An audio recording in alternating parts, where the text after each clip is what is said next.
What's good, everybody? It's your boy O'Shea Duke Jackson here on the Kangana channel. I think it's like the first time I have streamed in like 2 years on here. I don't even know if anybody is watching, but we online, and I'm here with some of the brothers. I want to let them introduce themselves, and we'll get into the topic. Larmovement, still moving. Let's go. All right, George Macon Street Media TV. Let's get it. Let me move this over. No, you can let me move it over here. Yeah. So pretty much, guys, we're gonna be talking about this whole migrant crisis. Some of the cities are being affected: New York City, Chicago, and as I've been doing these videos on this channel, I noticed that we've been getting a lot of, let me just say, Caucasian commenters, right? And you keep seeing them saying, you guys need to vote for Trump. You know what I mean? Go red. We've been telling you guys. And so I was talking to Brother George about it, and I figured that, we should give a clap back to some of those responses. Obviously, I'm not really so big on Democrats, but what do you think about this? Because so many people are saying, like, we need to go to the Republican Party, not vote for Trump. Democrats are just, putting blacks behind, and, they're responsible for all of these, migrants. But what's your take on that, Brother George? Well, what the conversation I had brought to your attention was, if we live? We live. Oh shoot, I didn't know we was live. All right, well, I will say this: the conversation that I had brought to you was when you were making the videos and I was grifting you, as I usually do. I will see you always say liberal. Mm-hmm. And I called you when we talked, because I understand where you're coming from when you say it, but I know that our people don't. So when they hear liberal and you going after them, they think, okay, we just go Republican. And I'm saying no. What is the black agenda? Mm-hmm. Where are we going? Like, what has the Republican Party promised us? Or what do we have on the table that's something tangible that they can see? Okay, well, this is what they want. They got 10 things over here. We can meet 6 of them. What's the agenda? You can't just run over to the Republican Party with no agenda, because remember, the Republican Party is benefiting from everything the Democratic Party is benefiting from and bringing this over. It's all about business. Okay. It's all about economics. So don't be fooled by this Donald Trump stuff and these immigrants. Republicans probably benefit more because they into business. They deal with economics and business. Mm-hmm. So they love the fact that these people coming over here. They give you the smoke screen if they don't. But that's all bull crap. So as black people, my only thing is, I understand right now that the Democratic Party is the one under the gun because of the immigration thing. But don't be fooled. 1980, it was the Republicans. 1986, it was the Republicans. It's always, they let over 20 million immigrants come in, I think, from Ronald Reagan did that. That was Reagan. Yeah, during the Reagan administration. So it's the same playbook. It's just down to Democrats. So I'm telling black people at closing, don't get caught up with this Trump fiasco crap. What is the agenda and what is your plan for black people? In fact, Donald Trump has changed his party, like, I don't know, since 1987, 1989, at least 5 different times. He was a Republican, then became an independent, went back to the Democrats. Now he's a Republican again. So shout out to Brother Blockavelli. Yo, what up? Thank you guys for being here. Guys, like the video. Brother LAR, what is your take? Man, it really don't matter at this point. Nobody's going to get anything, and people are going to sell you a dream. So if you want to sit it out, you know what's going to happen. If you want to vote, you know what's going to happen. The tangibles, at this particular point, we're not going to get them. Okay. But at the same time, I mean, if I'm going to be honest and not necessarily sadistic, I'm going to just say this. You keep letting immigrants come in here, let them bump up the crime rate so they can get blamed for everything. Now, give us a break. Mm-hmm. Why do you think we're not going to get those tangibles, though? Like, you said we're not going to get them. Why do you feel that way? Not right now. I mean, because for one, you're giving them to everybody coming into the country. Okay. You're giving them to immigrants coming into the country, and you're giving them to other nations outside the U.S. So to me, it's not going to happen right now, but all of those situations are falling apart. Like, even when it comes to the immigrant stuff, okay, like George said, it's about business. Okay. And a lot of this stuff is It's just 2.0 or 3.0 of paying people under the table so you can have cheap labor. Okay. But at the same time, of all these years of saying, let's just say Mexicans are hardworking, what you're seeing in a lot of construction is you got a lot of shoddy work that you got to do over and over again because these bigger companies hire these people, pay them these slow rates, and worried about cheap billing and paid off the inspectors. So at some point, everybody's going to be holding the bag from all of this snatch and grab type politics and business. Get your ass out of here, you goddamn, what was it? Some goddamn black. Yeah. No, hold on. We get I got him. Well, take your ass back and get you some Puerto Rican rum somewhere or something. Yeah, I've been noticing that, man. Since we've been, I've been talking about that here.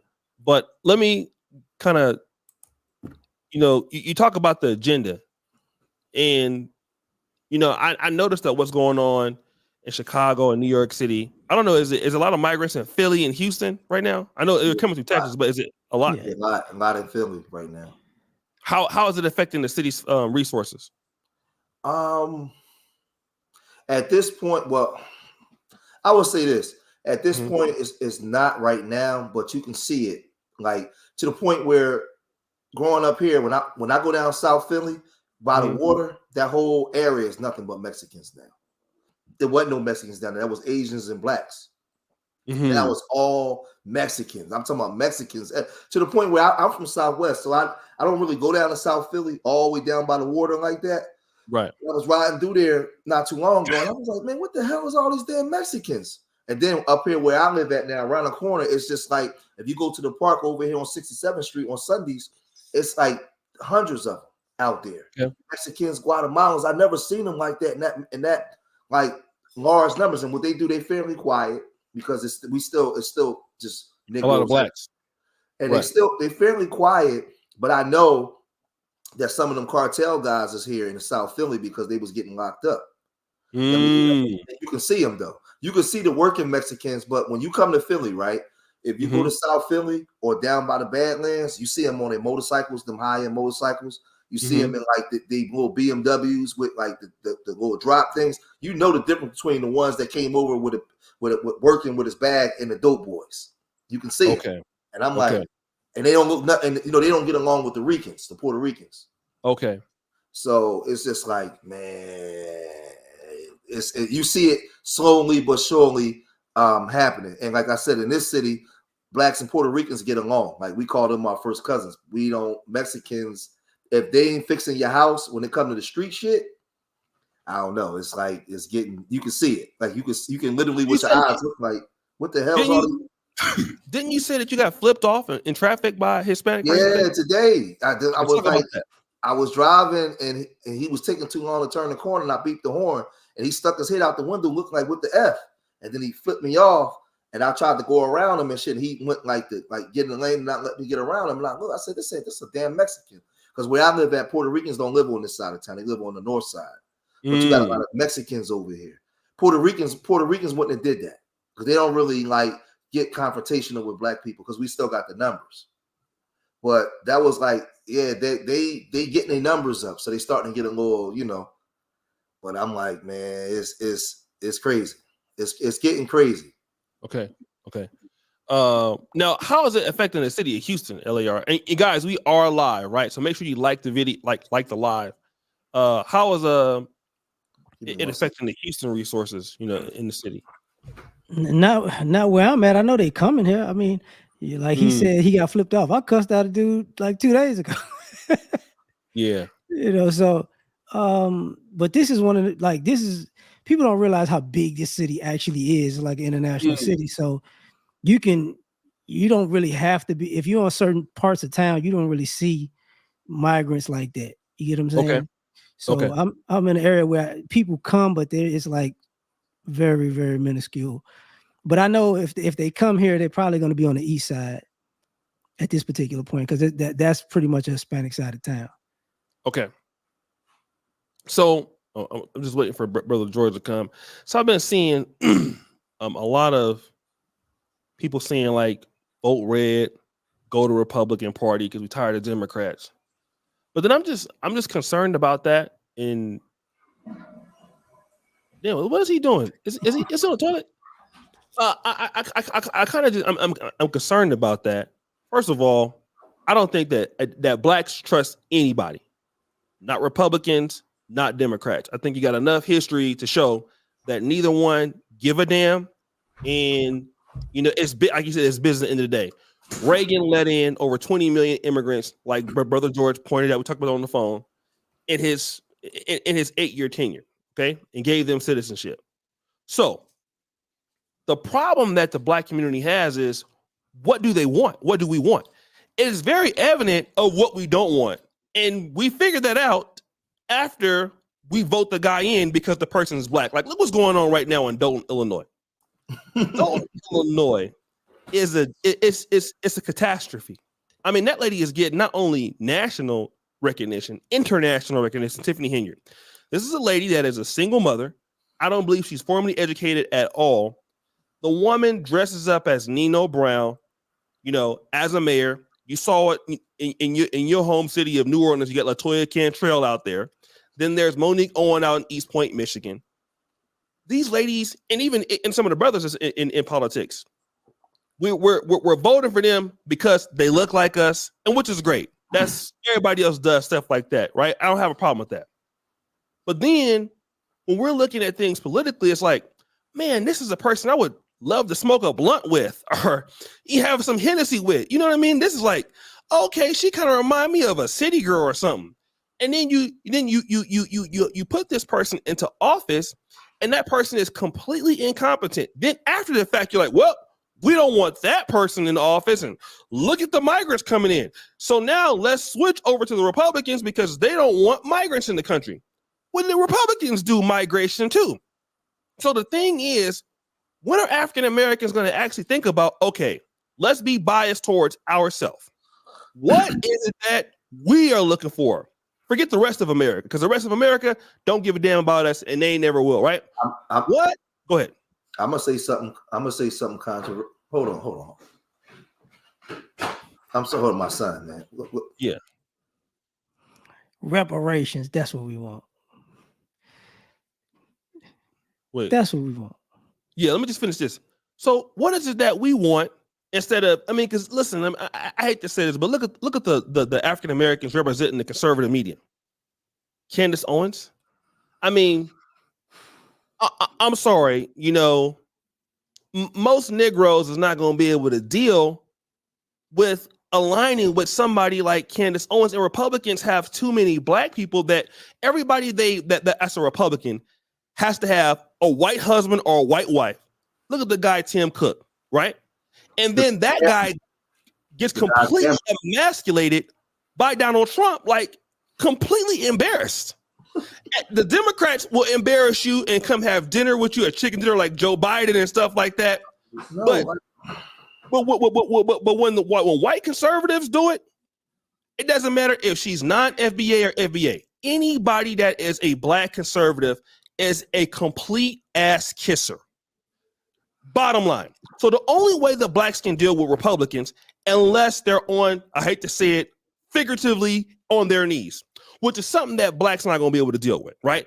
I don't even feel like at least the Democrats will act like there's some level of parity, whereas with white conservatives, you're going to be my African Americans, we're going to be over their son too.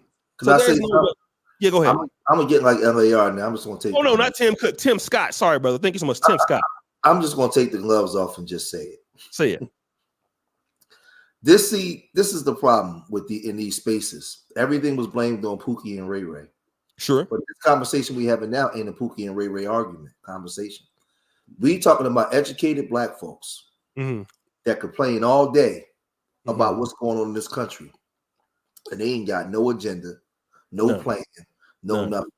But turn around and blame everything that go bad on the hood and the communities we come from on Pookie and Ray Ray. But the Negroes in suits and those high end skirts that went to college that's actually responsible for the community. They don't do nothing. You got one group, when they get some money, they have a history in their past about complaining about racism and white supremacy. But then as soon as they get some type of money or whatever, some type of status, they run over to white folks. Candace Owens, Tim Scott, Daniel Cameron, all these people. They no longer Larry have Elder agenda. They become American, right? Then you have the Black Democrats on the side that everything is about racism, right? Right, everything. And they have absolutely no agenda for Black people. They just give the vote. But you know who gets caught holding the bag? Pookie and Ray Ray. Everything is their fault. And I'm trying to teach Black people like, yo, wait a minute, stop. That's bullcrap. Elite Blacks and educated Blacks, right? Take the white man out the equation for a minute, right? And this has everything to do with the topic we're talking about, because I want y'all to get the outstanding understanding for what I'm saying. Educated and elite Blacks blame everything on the criminality in the hood because they don't want the responsibility of having to tend to their own communities. They rather run to somebody else's or let the white power structure, the Democratic leadership control it with Black faces just as a face. They don't want to be in control of the economics, the political, nothing. No. We have the history to see it. We have to see it. So what's wrong with Daniel Cameron and Candace Owens and them bringing their expertise and actually running the community, actually being the face and you rather be the face for somebody else's community. Right. And this is where I try to tell people, when you want to say you FBA, you want to say you want reparations, then guess what? You're going to have to start being at the forefront of your communities and running it. Because when you go to another group, they're going to say, well, where you come from? Who are you? Where am I sending this money to? Well, you live over here with me. Right. I'm giving you reparations. You have to be responsible for your own communities. Stop blaming everything on Pookie and Ray Ray and own your community where you live. Get it together. So in closing, they could just bring the migrants in, take them right to the south side of Chicago, right to Philly, because you Negroes don't own nothing. Your educated class and your elite class left. They left. And so now when you see them Democrats saying, well, you can't come here. Well, no, nigga, you should own the building that they putting them in. How about that? You and you and you and you and you. So this all thing is, when you start really waking up, the biggest problem is, I'm not talking about WS because we already know that exists. We have been let down by our educated and elite Blacks. And they're solely in America, they are solely responsible for what's happening in our communities today. It's their fault, not Pookie's and Ray Ray's. That's easy to see. Look, let me just do this. Immigrants and migrants are not Black Americans' biggest problem. Sounds like some scapegoating going on for he misspelled performance, but y'all got, okay, thank you for the money, brother. Belanda man, are Blacks becoming fourth, fifth class citizens behind Jews, white, Asians, and now Hispanics? What must Blacks do? Thanks. So thank you, brother. What about Brandon Tatum and Gregory Foreman? The Black conservative. I think they're in the same category as some of the other brothers we talked about here on that side, right? Yeah. So and let me kind of, guys, make sure you like the video. We have some trolls in here, but no, but this is true. Let me just say this, and before we get to LAR, being responsible as Black men and as people in the community to want to lead ourselves, I don't see either party pushing that. I think if you had Republicans that had that message, which they don't, by the way, none of them do.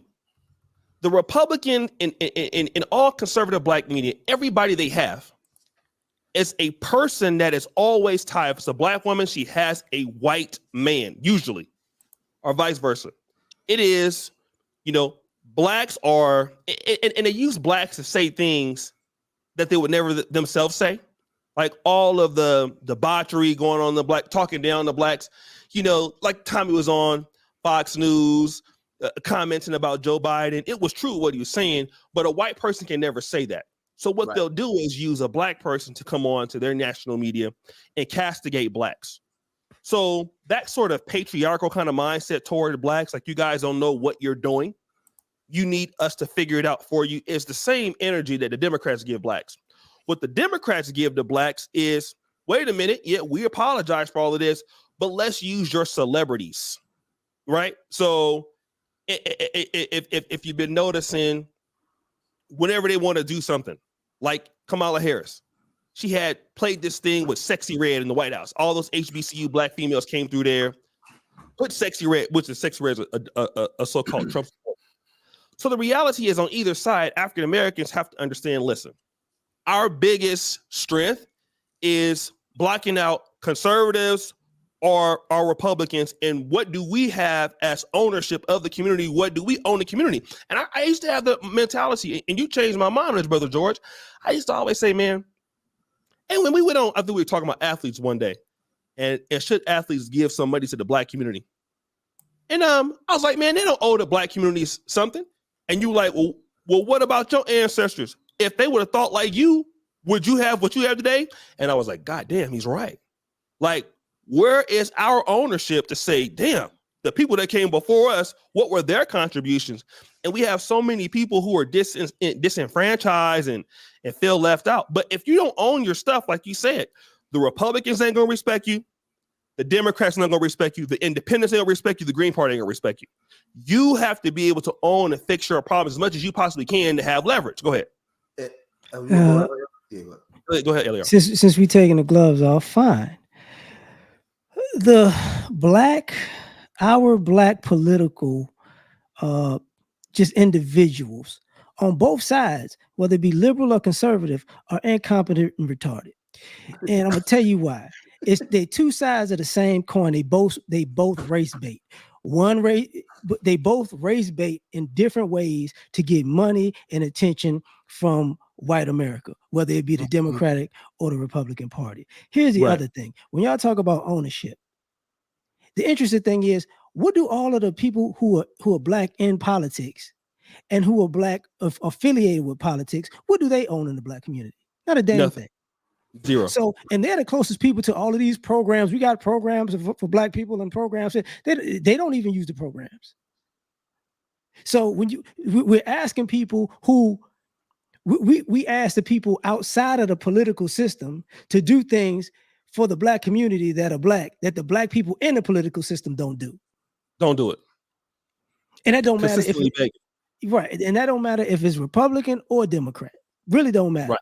At the same time, both of these groups will go to bat for every community that don't look like them, and always blame Black America for it. We need to help the immigrants. We need to help the gays. We need to help Ukraine. We need to help the Oompa Loompas in Willy Wonka's factory. We need to help everybody. Right. And then when it's come to black people, oh well, see, we don't. See, let me say this, and I hate to be cold-blooded by saying this. Mm-hmm. Political black pundits are the ultimate niggas. Thank you. Because they gonna tell you, hey, look, bro, I ain't got it.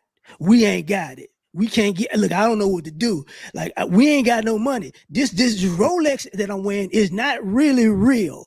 Okay, that Rolls Royce is not really mine. The money that they was paying me to tell you to chill out is not really my money. See, the country ain't got it for you. Now, what we need to do is stop Asian hate. What we need to do is help these migrants. What we need to do is fight breast cancer. And after everybody in the world is sitting pretty, nigga, we ain't got nothing for you. Right. But they paid me to tell you this. And you should be happy that I'm here. I'm black, brother. Brother, we black together. They paying me, and I'm saying forget you, but one of us made it. Hey, and let me say this too, real quick, for some of the people in the chat room that gets triggered when you hear Pookies and Ray Rays, because some of y'all done drunk the Kool-Aid. A lot of our people, you have education, but you're not educated. You have education. I'm gonna say it again. You have education, but you're not culturally educated. You don't understand because you don't know what black power is because you never saw a working model of it. So when you in America, right, it's a system of capitalism, and groups come here to make money. And they come here as a community with intact cultures, and they start outperforming us right away. because they have cultures that dictate how they treat each other and they build communities, right? Some of them build communities right within our communities that we've been living in, right in front of our faces, right? Absolutely. Because they have a certain camaraderie in the way that they work. What happens is the reason why a lot of you people, when you hear Pookie and Ray Ray, you get triggered because you're ignorant. And I'm not saying this in a disrespectful way. You don't understand. In a system of capitalism, you have people, somebody has to be the consumers. And if you don't have a system or resources to develop your people, you're going to be at the bottom of the barrel and you're going to be the consumer. What happens is, in this country as Black people, when you know our historical timeline, when you get money, you're supposed to own the real estate in the community you come from. The dentist, the doctor, the librarian, they're supposed to be in your community. You're not supposed to see what y'all need to understand is when you have white people from all different nationalities and they're building their communities, how you think? Well, sometimes, like a lot of times we call it racism, but when they say some racist or messed up stuff, they don't want you in their communities. They don't work hard to build their families and their legacy and pass things down to people that look like them. To keep it in their culture. They don't want you up. They're looking at it like, why don't you go build your own? The Indian. Everybody's saying, hey, we're building our own. What's wrong with you niggas? That's what they said. You've been here for 400 years. What are you doing? Because the best of our group runs into everybody else's stuff. And the reason why we do it, because we never saw what Black power looked like, so we don't even have an understanding that we're supposed to own the real estate in our community. Can I interject and just from my point of view say this? Yeah. All these other groups ain't built nothing. They just a new flavor of the month. When you think of all these other communities, they ain't really built nothing in this country. See, at the end of the day, there's a bunch of groups that the government funded to have businesses. Yep. But they don't have corporations. Like I had to talk about this to somebody recently about, they think, all these groups came here and they making money. And I was like, you know what? If you use common sense and you take white people out of it, because white people are like 75% of the millionaires. Yep. 75, 80, something like that. Okay. I was like, since Asians make all this money, right? And there's only one Asian billionaire from America. And it's the lady that does the shoes. It's Vera Wang. That's it. They had Hispanic billionaires, but they're in Mexico and all that. They're not here. They don't have the most millionaires we actually do. You get what I'm saying? They don't but all these other groups, they have business. Do they have families that make hundreds of thousands of dollars? Yes, that's where they got us. But in general, these communities don't look better. I'm sorry, but I ain't seen when people talk about we had Black communities, in all parts of America, really, and the government did something to tear it down. We haven't seen all these other groups build they ain't really got an Asian Wall Street like that. They ain't really got a Hispanic Wall Street like that. They ain't really got a Muslim Wall Street like that. They ain't got none of that stuff. They don't have anything for the government to want to sabotage in the first place. Actually, you know what they do, LAR, to go into what you're saying though? I think being on the East Coast, like here, Philadelphia, DC, New York City, the problem that you have is what Dr. Amos Wilson told us 35 years ago. These through economic and U.S. policy, they allowed these immigrant groups to come here and they came into our community, and they set up shop. So our economics start going through them. We start funding their American dream. Us patronizing liquor stores, gas stations. That's the most popular. Yes. And guess what they do? They make their money, then they say we're gonna leave and move on up to the other side of town with those other folks, and then they lose their money because then people don't mess with their businesses. Yeah, or they send it back home and develop where they're initially first. Probably what they usually do. Well, remember Dr. Amos Wilson said the greatest boycott in America is us boycotting Black on Black business. Black on Black businesses. And what happened, what they did was in the policy was in 1965, during the Immigration Act, when they allowed these immigrants to come in, they start flooding them to our communities. Because the greatest way They understood in a system of capitalism. See, I tell people all the time. I see somebody that said, "Well, we pander or allow Pookies and Ray Rays to get away with it." Again, y'all speaking from ignorance. It's about economics and control. If you control the economics, and what they did, Chad, was they understood if you cut them off economically, it would destroy their relationships. They would never be able to have another civil rights movement or Black Power movement. You have to cut them off at the knees economically in the system of capitalism, because it would destroy their spirituality and destroy their relationships and their ability to convene and come together. And this is what they've done. So now when you see those influx of immigrants coming into your communities, and now the dollar circulate for 1 hour in your community, you don't have any type of camaraderie with each other. Matter of fact, to make it even better, your life is not predicated on your brother or sister no more. You got to go outside of each other to get everything that you need. So now, why would I be loyal to you when my life ain't predicated? So this is what they've done. Great point. So I'll end it here. So it's not, what I'm trying to explain to you guys is, it's not a Pookie and Ray Ray problem. That's a symptom of the problem. When you own where you live at and you have political and economic power to pass down generationally, you can punish the guys too if they fuck up. Also can create a system as to how we think and move. But if we got to go outside of each other for everything else, then all that is fractured. So then you have an influx of a Pookie and Ray Ray. And remember, y'all, who benefits economically the most from Black dysfunction? Because if they didn't, they would stop it tomorrow. Other groups, everybody. That's else. right. Let me do this before I forget. Let me shout out some of these. Shout out to Brother Cutthroat, NAG, Notch. Thank you so much. Brother Emil Cooper, we need our own lobbying group to get our own money into politics because we can't win with numbers anymore. Shout out to Brother Pedro IT. Good to see you here. Oh, my brother SPK Lifestyle. Shout out to him. He made the thumbnail for me tonight. Who else here? We have some other brothers. Thank you guys. We really appreciate you. I haven't done a stream on here for like 2 years, so didn't know you guys like this. Make sure you like the video. Let me just say this. You know, brother LAR movement has been here, to Uganda, and in my journey, because before coming here, I worked like everybody else in America, failed business, but this was the first time I was able to get started. I had a blog one time, brother LAR, I was complaining about it because it wasn't picking up like the white people. It wasn't like Return of Kings. He told me something that stuck with me. He said, but it's yours.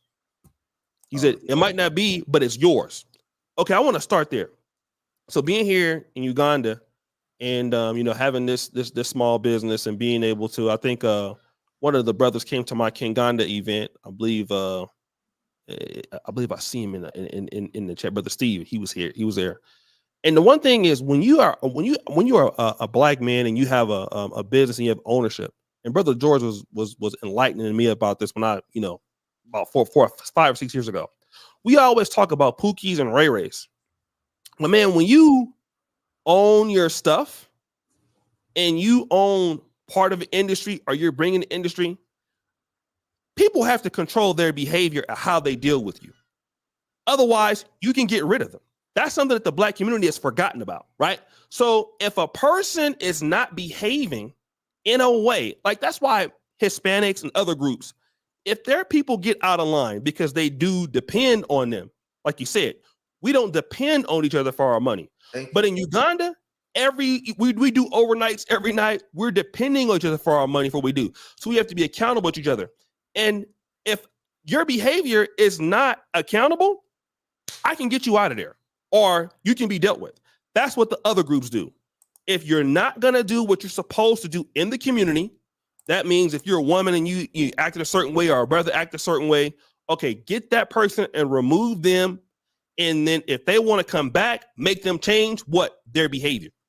Now, here's what a lot of Black men are saying. I'm gonna be honest. I hear this argument that comes from a lot of Black men. I used to be in the manosphere, so I know he's talking about the Pookie and the Ray Ray argument.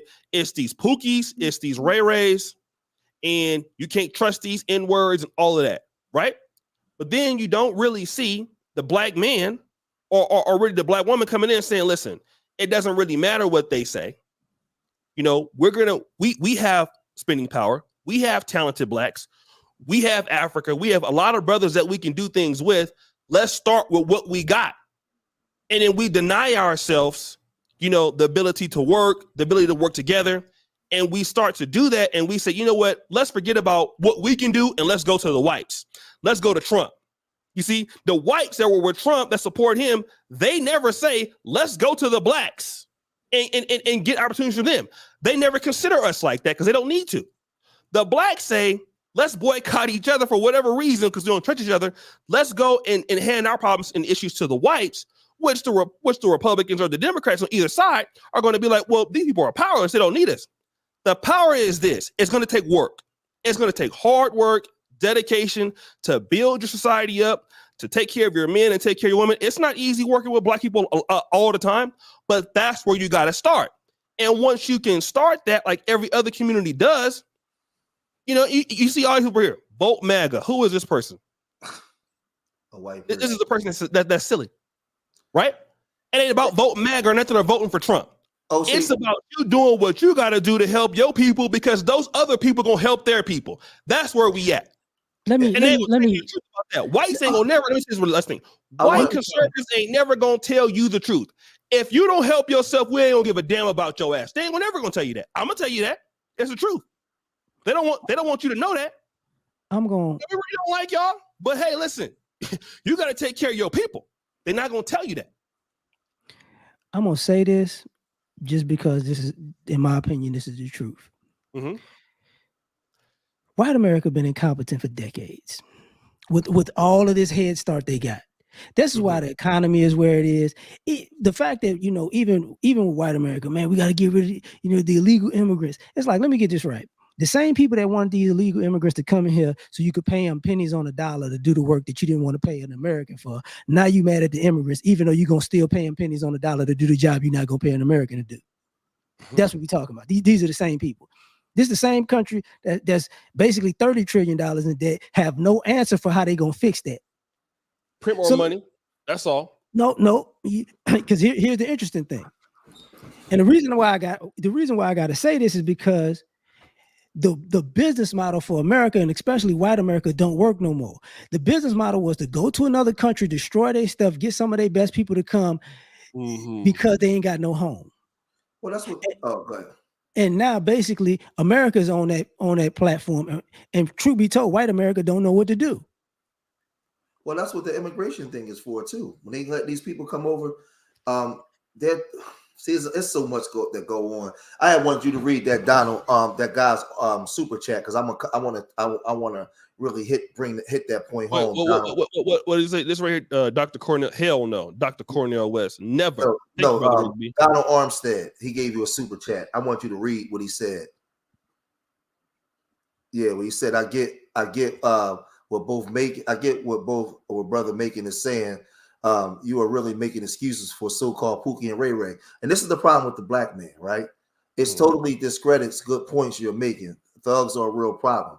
Now watch how respectfully how idiotic this statement is. And this is the problem that we have. I'm in Philadelphia, right? It's like 750,000 black people just in the city alone, not counting the metropolitan area. 80% of the people are good people that go to work. That actually, we have a big spending power because people go to work and spend into the economy. Over 12,000 people graduated last year from high school.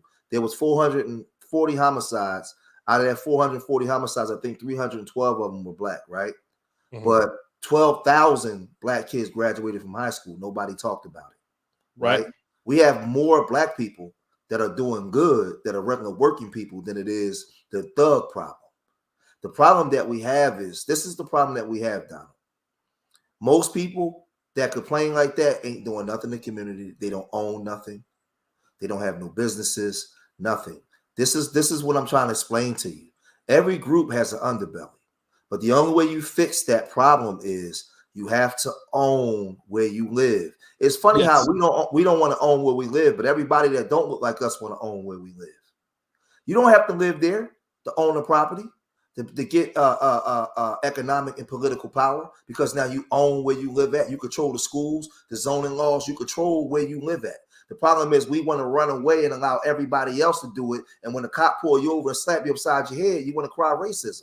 But they still slap you upside the head because you have no power. You own nothing. You bringing nothing to the table. You are a bona fide worker. You are under. So I'm trying to tell black people is we have to get to the aspect in the system of capitalism of ownership. How many black men have you worked with in the last 5 years to build anything where you can have some type of say so? So a thug problem in a community where you have no ownership, it's going to always be that way. And in any country, you go to a white country, go over to India, look at what's going on in Africa. Any places where you have disenfranchisement and people abandoning communities, you're going to have a thug problem. But when you own where you live, you begin to dictate how things are moved. And I end it here, LAR. And all I'm saying is we've lost the idea where if you live in Brooklyn, you live in Houston, I guarantee you can go there and you can see black people and you can see other groups that own where you live. And you are a guest in your own community. Right. How the hell you think you're going to have any type of political power, economic power? It don't work that way. So you got to get out of your mind the thug problem and go to the ownership and power problem. We need more power. Can I just say this one last thing real quick before I go to LER? Also, what the brother is not looking at is when you have your own money, you can bring resources back to your people and find talent that could work for you and help build more enterprises for that selective community. For an example, like here in Kinganda, the money that we have tried to make, it brought in people that helped us do things that gave opportunity that are now building what we do as a studio. In the black community, we have a lot of talent that we don't see. And if you don't have businesses that can't recruit your own talent from HBCUs or junior colleges or mentorship, you can't bring that knowledge and wealth back into the community and grow more jobs and grow more abilities. And you can't grow your wealth. So you don't have people that will have skills because you can give them to your own group. That's what Indians like. The richest guy here in Uganda is a guy by the name of Sudhir Rupiella. Did we go to LER? Did we ever go to Kabir Country Club? I don't know if we went there. No, we went by it. We went by it.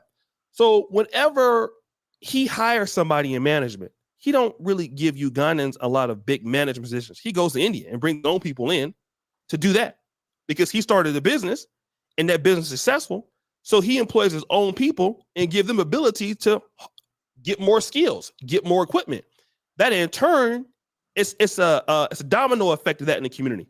So if you're a black person talking about the Pookie and Ray Ray problem, but you don't have businesses and you don't have resources that develop communities because the whites were once poor, Irish, I mean, they were laughing stock. The Irish were right for many years. The Polish were. Look at Poland now. The Poland was a joke in the 80s and 90s and early 2000s. Not no more. Why? They invested into their people and now their people are catching up. So if you can't catch your own people up, you can't recruit your own talent. Your talent can't be loyal to you. You can't create more money. And then that Pookie and Ray Ray problem, if you have more resources, it could diminish. But if you can't do that, well, then if a person that might be able to sell drugs could be a medical doctor because they have the intelligence, we won't know if that resource isn't there. We don't know. Go ahead, brother LER. I'm about to be a jerk. Yeah, go ahead and get him, brother. Politically, let me just be honest about this. A lot of y'all are into politics because it makes you feel good because you feel like you're on a winning team. Then people don't care about you. Let me be honest, man. Even when it comes to the capitalism in America, white America, y'all slow because they ain't even trying to pay you. They're not trying to pay your kids or your grandkids. And y'all the ones in quote unquote power. Y'all not even trying to pay your own people. What do you think that globalization is about? You know what? We sick of paying these white folks. We was accustomed to not paying these slaves and then child labor and then paying people anything and pennies on the dollars with unions and paying people under the table. Now we got to pay and do pensions. Nah, we going to a sweatshop in Asia. We going to a call center in India. That's what we doing. So this idea that politics is my team won. What team? You see, I'm wearing a New York Jets hat. Guess what? Have I ever played for the team? Hell no. Can I walk up to the building and say, yeah, I got the hat on. I'm on the team. They go, get the hell out of here. That's the same thing in politics. You vote for the policies that affect you. Not these. If Trump wins, America's great. America wasn't great when Trump was in office. America wasn't great when Biden was in office. America really wasn't great when Obama was in office. Let me tell you when America went downhill, when it went in debt.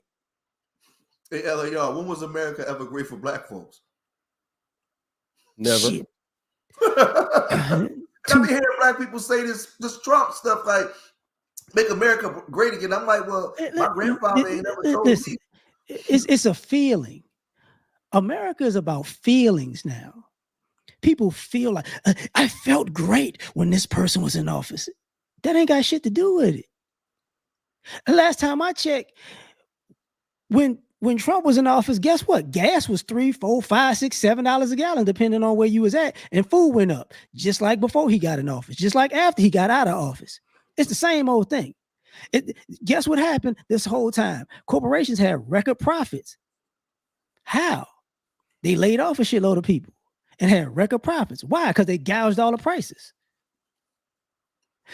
I'm sorry.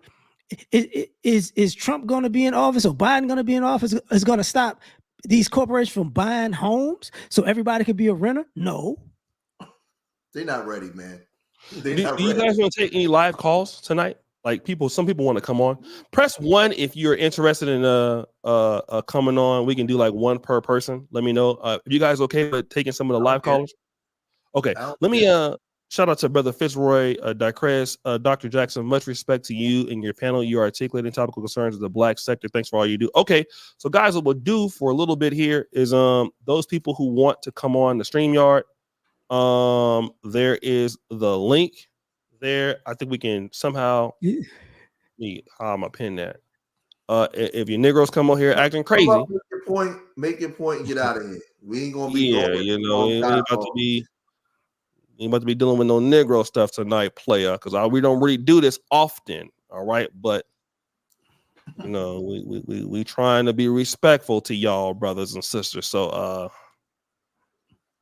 it becomes. So it's pinned to the top. Let me see if I see anybody here, guys. And you need to show your face, man. We ain't trying to have you guys come on here dusting it up. So I just think that I don't think what I've understood in all these years I've been studying history, and I was told by my mentor, we scream black power and power to the people and conservatism and all that kind of stuff. But for the most part, black people have never really saw a strong working model of any form of black power. No, never. They never seen it. So it's a slogan that sound good, but we haven't seen a working model of it. So when you got to go outside yourself and your people for everything that you need, that's a declaration of war created by other groups to benefit from you economically. Right. Here's the thing. And I understand that. I agree to an extent. Where I disagree with that statement is here. We act like all these other groups aren't in that same position. Because all these other groups are in the exact same position. So they have, they may have a few bit more businesses. Sometimes they do, sometimes they don't. But it's pretty much everybody in the same boat. Because if you're not white, the businesses you got gonna revolve around food and skin and hair care, pretty much. So I agree with that part. Well, let me ask you then, what separates when we make these arguments, right? What separates them from us when they come into our communities and we can see our dollars not circulating? We're watching. I'm literally watching when I woke up finally. I'm watching us fund these Koreans, Asians, Indians, Bangladeshians. I'm watching us fund the American dream. Like the money that we should be giving to each other to build us up is funneling through them. That's what the problem is, LAR. Let me bring on Brother Michael Merriweather real quick. Let him say something. So let me bring on him, and then we'll go to Brother Truth for Life after this. What's going on, brother? Hey, what's going on? Can y'all hear me good? Yeah, we Yes, can hear you. sir. Thank you for coming on, Okay. man. How you doing? Hey, no problem. Peace to you all and the chat. I appreciate you for bringing me on. I love the discussion. One thing I had a question to George about. Where do you think we went wrong with us not having that ownership type of mentality? Do you think it was the boomer generation that did not pass that down to the Gen X and maybe millennials? Is it that what happened, or was it because we were dominated by women in the Black community? Where do you think we went wrong in that? It's two things. It has nothing to do with being dominated by women. It's Okay. twofold. The first part was during our great grandfathers in the era when they came up from the South to the North. We wasn't. They start allocating suburbs for white folks, allocating resources for them to build suburbs. They wouldn't. They wouldn't give us proper insurance policies where we can build equity. So we only can get burial insurance at that time because the way you built equity was through home ownership, right? Or insurance Life insurance? policies, Yeah. and that's part of our reparations claim. They kept us out of the insurance policies and the home ownerships. So Jews was our landlords and all that kind of stuff. This is what the civil rights movement was about, the Jewish slumlords and all those things. So that was one way of keeping us from passing down generational wealth. Because when Grandpa died, a lot of times, man, he might have had a home if he did, or he didn't have anything to leave you. Hey, right? George, can I interject? A Yes, lot sir. of those silent generation men, though, they built successful businesses and handed that off. I was going to get to that. Okay, go ahead. Right. And the second part is Yeah. you got to study the civil rights movement and the bills that's on the federal law. We had to fight to get our GI bills, right? Because they wasn't giving them to us. So we wasn't able to acquire our wealth there. See, we don't know our long walk. We just see the civil rights movement, but don't know nothing what it's about. All the executive orders we know nothing about that actually affect us today, right? So now when you get to Detroit, Philadelphia, like a lot of factory cities where we started to get ownership, when they took the factories out, we wanted to send our children to college because one thing during the 50s and the 60s was education. We believed that if we can get education, we can advance. So we sold a lot of our businesses and stuff to pay for our kids to go to school. So we got to understand our history of what happened up north in these places, and then the factories left after the riots. And a lot of our cities, and a lot of us never recovered economically from that. So places like Detroit, Milwaukee, those generational things from the civil rights era to the riots, all the way right to the heroin Holocaust. Families just was wiped out and destroyed. And because of that, we was never able to pass down generational wealth, what kept our communities together. Because I'll say this, I'll end it here. Go look at the murder rate in Detroit in 1965, and then look at it in 1975. 1965, it was as low as I think 200 something. By 1975, after the riots and the heroin Holocaust came, it was up to 714. It was Murder City because you took the resources out, and now you have desperation. But that's all done. That's all done by government control. You already have a group of people that had to flee from one place up to the north. You took the jobs away. There you go. And now you can't have generational wealth. So it wasn't just being dominated by women. This was an economic thing.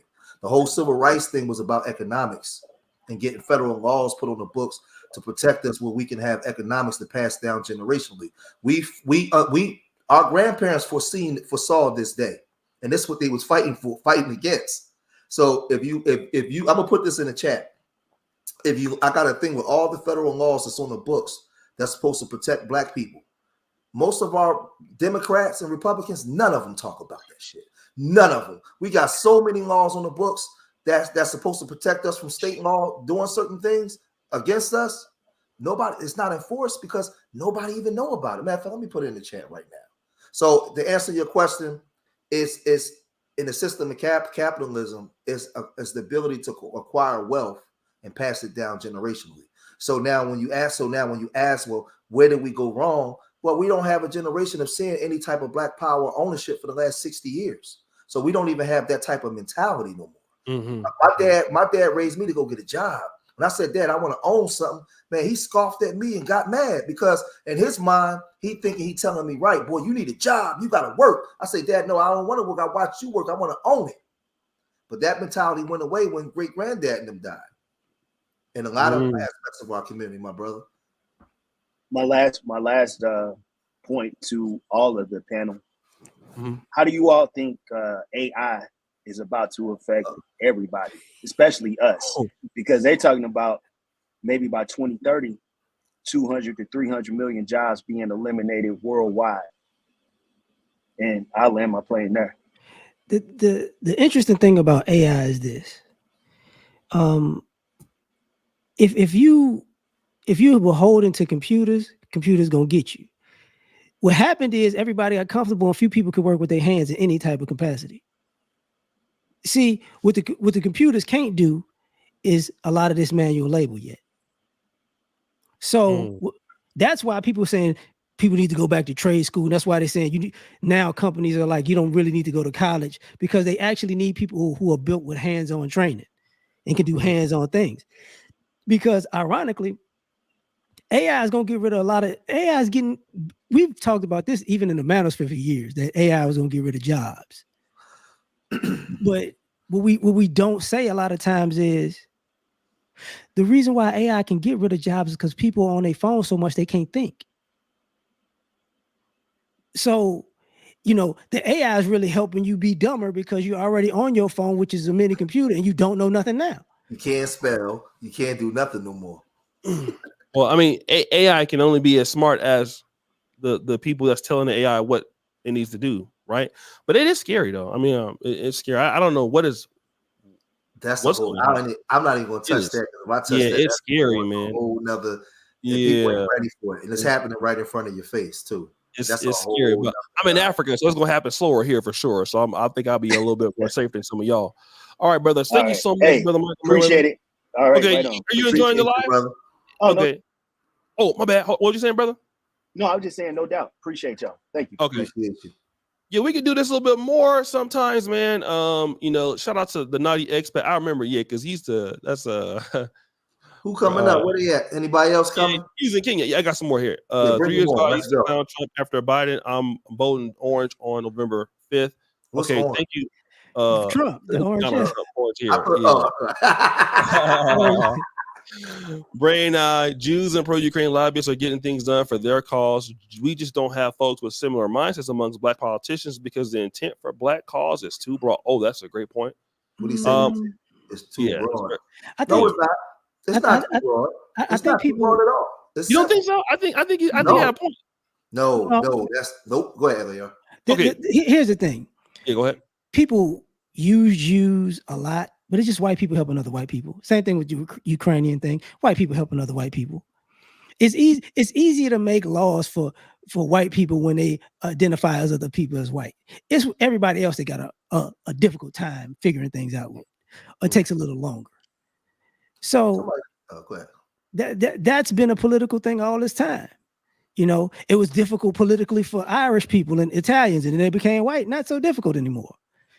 It was quote unquote difficult for Mexicans because they were supposed to be, they were hated in a race thing, and then all of a sudden they birth certificates say white, so it's a little bit easier. Mm-hmm. You know what's funny though, when it comes to us, we use this statement is so broad. The reason why it's so broad for us because I keep telling y'all, for so long we've been going outside of ourselves for everything that we need, so we don't see the idea of what other groups in this country see. We're used to going to everybody else. We're so broadly spread out everywhere. Where really is simple. The historical narrative of us in this country speaks for itself. It's not broad. It's what it is in this country. The problem is we've been spread out everywhere to a point where we can't even see. You know what's funny though? Everybody can see us but us. It's true. Everybody can see us but us. Hold that thought for 1 second. Wait. Let me go ahead. Finish your point. Let me bring these other brothers they've been waiting. Somebody said, I don't want to bring his name up, but Trump said to bring trade school. And what's interesting is I remember when Obama was in office and he wanted trade school and people to build the infrastructure, and all America was like, nah. Now that same shit's coming up again. Okay. Of course, it's the same playbook. Let me bring up. Hold on, Brain Eye again. There's nothing wrong with getting a job with the right foundation for Brother George. Okay, thank you so much, guys. Make sure you. But see, this is where people. Hold on, wait. Let me bring on the other brothers. We get back to that, okay? Because they coming. Brother Truth for Life. Thank you so much, brother, for coming in today. Hey, how you doing, man? Can you hear me? Yes, sir. Yes, sir. Okay, fantastic. Yeah, man, I really appreciate all of y'all brothers that say, O'Shea, man. I listen every day. You're my news. Thank you. Hey, I disagree with a lot of stuff you said. Well, now, not a lot. I disagree with some things you said. I disagree with everything he said. Hey, look, bro, that's my dude. I rock with O'Shea. Come to Uganda, drinks on me, brother. You don't listen to that, man. Baby, for sure. Hey, look, man, let me tell y'all something, man. Here's the problem. The problem is that we think we've been in this kumbaya mind state for the longest. Our leaders, such as the Jesse Jacksons and the rest of the brothers that are on the political platform at that level, what they do is they've gotten to the level to where they're now advocating for everyone. And they've been doing this for the past maybe 15 or 20 so years. So what you do is they've been diluting the potency of our effect. Anytime you start focusing on other people's agendas, you abandon your own. And our primary focus should always be our people. People are quick to say that the Mexican folks are they building this country. Now, homeboy, we built this country for free. They are getting paid whatever they get paid to do so. This country was established and built off the backs of the blood, sweat, tears, rape, murder, and suffering and torture of our ancestors. We're missing the point that when slavery was abolished, that the land was divvied up and given, not sold off, given to white folks. That's the reason. O'Shea, imagine in Africa, right? Let's just let me give you a scenario. Let's just say that, and I know that you've been there for roughly about 10 years because you're my news, and I heard you say it before. Well, let's say that when you got there that you didn't have to pay any help. Let's just say, hypothetically speaking, that you had 100 employees and all of them work for free. You had access to their women, you had access to their resources, you had access to anything that you need to do. Hey, go do it, nigga. Or I'm gonna kill you, or I'm gonna torture you, or I'm gonna break up your family and sell you guys off. What kind of economic situation would that put you in, as well as your future generations? A lot. That's the problem. See, white folks are so quick to say, and not even just them, but everybody else, oh, y'all are lazy, and why come y'all don't have more, and why come you guys have not advanced further? Because, dummy, everyone has been against destroying us since day one. You think they wanted us to accumulate something? What did they do to the Black Wall Street? I'm listening. Burn it down. Yeah, you bet your bottom dollar. We built it up, they burned it down. Did y'all know that they made a movie? I forgot the name of the movie, and I really hate that, but I watched it recently about the two brothers that bought the banks. They bought the bank right here in Texas. What's the name of it? The Banker. That was The Banker. Okay. Yeah. Bet that. Well, I bet you most folks didn't see that, and for the few that did, I haven't seen it. O'Shea, dope movie. Dope movie. Excellent. And the problem is that they think that that's just entertainment, but that was actually based on a true story, because that's what goes on right now. They don't give black men those loans. The people that own the properties, and that's what I was and that's part of systematic racism, bro. Look, I'm born and raised in San Antonio, Texas, right? Hyper, not regular racist, hyper racist ass city. I can't stand that city. It's the city I'm still trying to get racism out of my heart because of all the Mexicans and white folks that was racist against me. Hey, let me say this to you real quick. Go ahead. Because I want to say this to black folk. Go ahead. In most cases, I don't see black people. But matter of fact, let me do it this way first, and then I'll say it. I got three brothers on here. LAR, did your mom ever tell you to hate white people or be racist? No. Did your mom ever tell you, my brother, to hate white people, be racist? No, he told me to watch out. Now, this is the point. Yeah, watching for him. Yeah, definitely. We was never taught that. our peoples didn't tell us to hate or be racist towards anybody. So we're not racist. We're responding to the trauma that's coming our way. So we're like, it's kind of like when you're an abused person. So when you go around people, you already have a preconceived notion because of the experience. So I had to explain it. So I got a white guy in the gym I'm cool with. I had to explain. I said, no, black people, 90% of black people are not racist. It's like the hate produce. We're responding to the racism. Because I was never taught to hate white people, but when I was a kid, a white man threw soda in my face while I was on my bike, and I didn't understand, like I said. So I got an outstanding understanding real quick, LAR, around 1982, that you can't go over there. Right. Yeah. Right. They can come anywhere.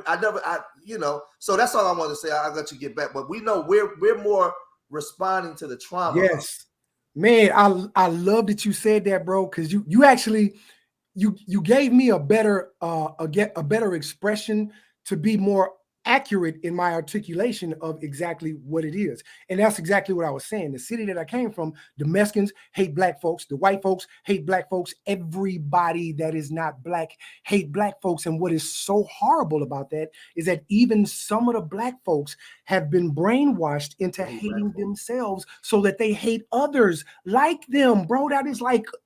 That's crazy to me. Crazy to me. So look, where I'm at, I'm in H-Town, Texas. I moved from there. Lovely experience here because, hey, baby, we run this. This is our city. My landlord, my neighborhood is 98.9% black. You got to go out and go look for some Mexican folks or some white folks where I live. I moved here intentionally because I love waking up seeing little black boys and black girls and black families. And that makes me feel, and they got money, not broke. They got bread. It's mansions down the street and around the corner from my house, literally. And black folks are driving up in the Bentleys and having the folks come do their yards, etc., and living good, eating good, and doing what we do. Who said black folks don't stick together?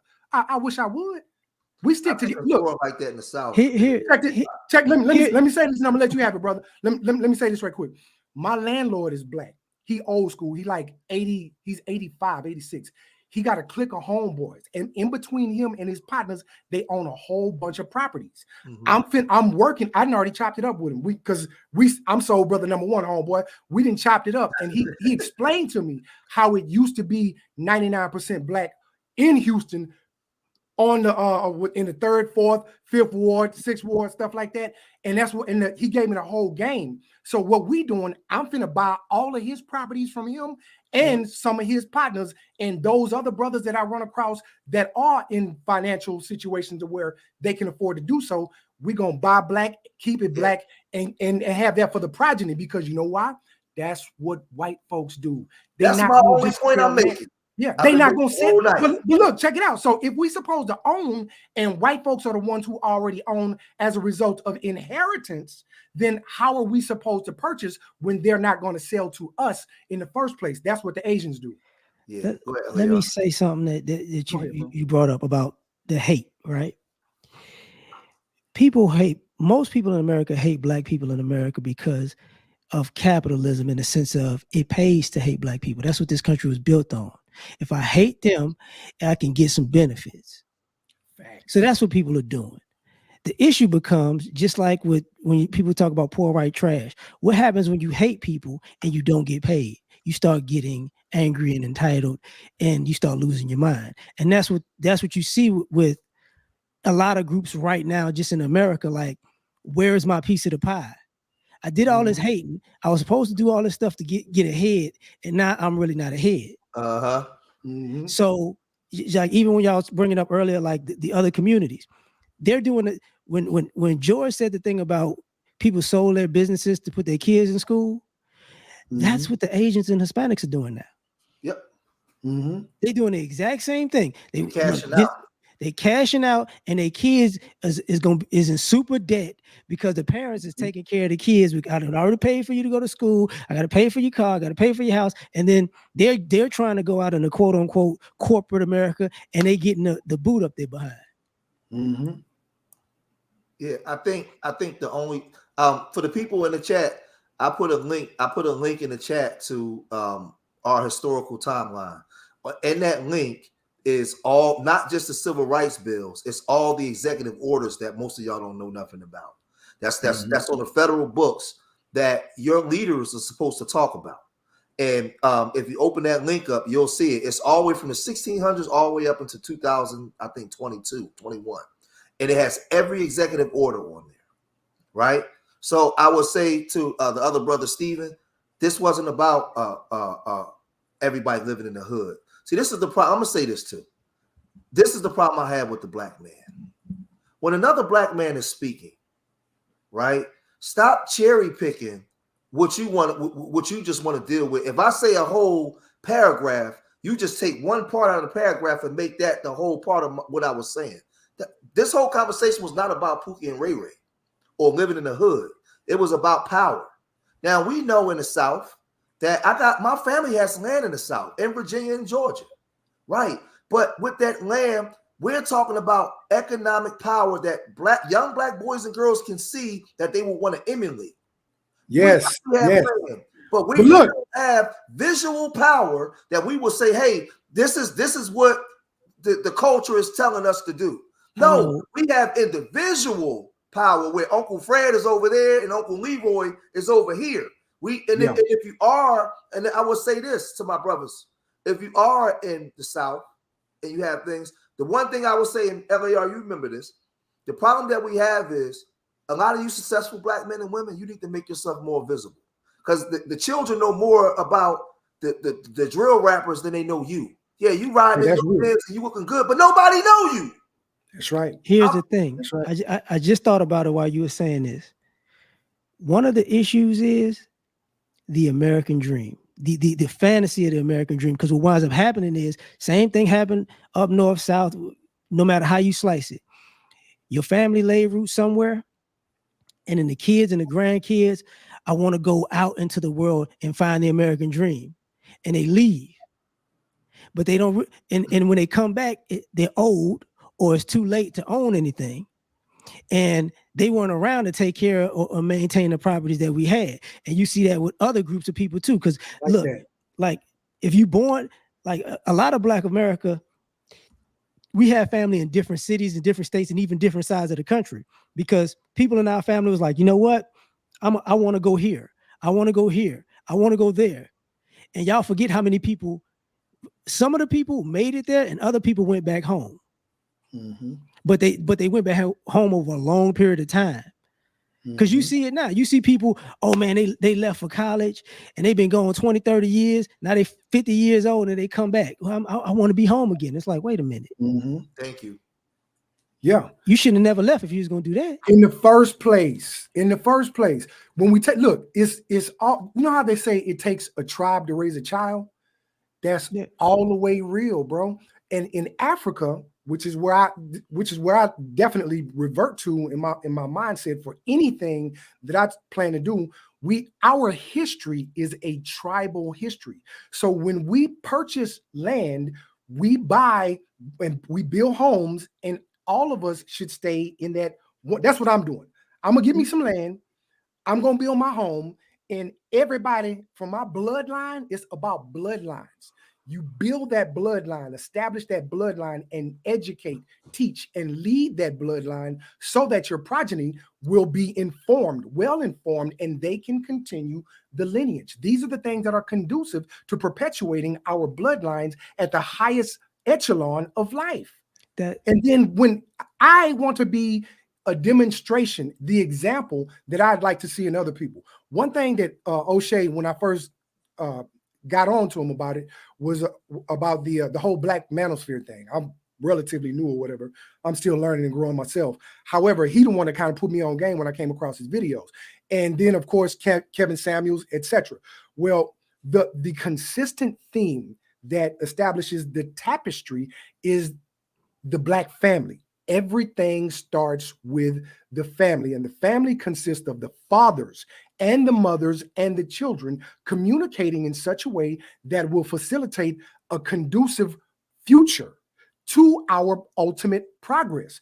But if our women are syphilis, which most of them are because of their modern mindedness, this counter it counteracts any intelligent progress because they're quixotic.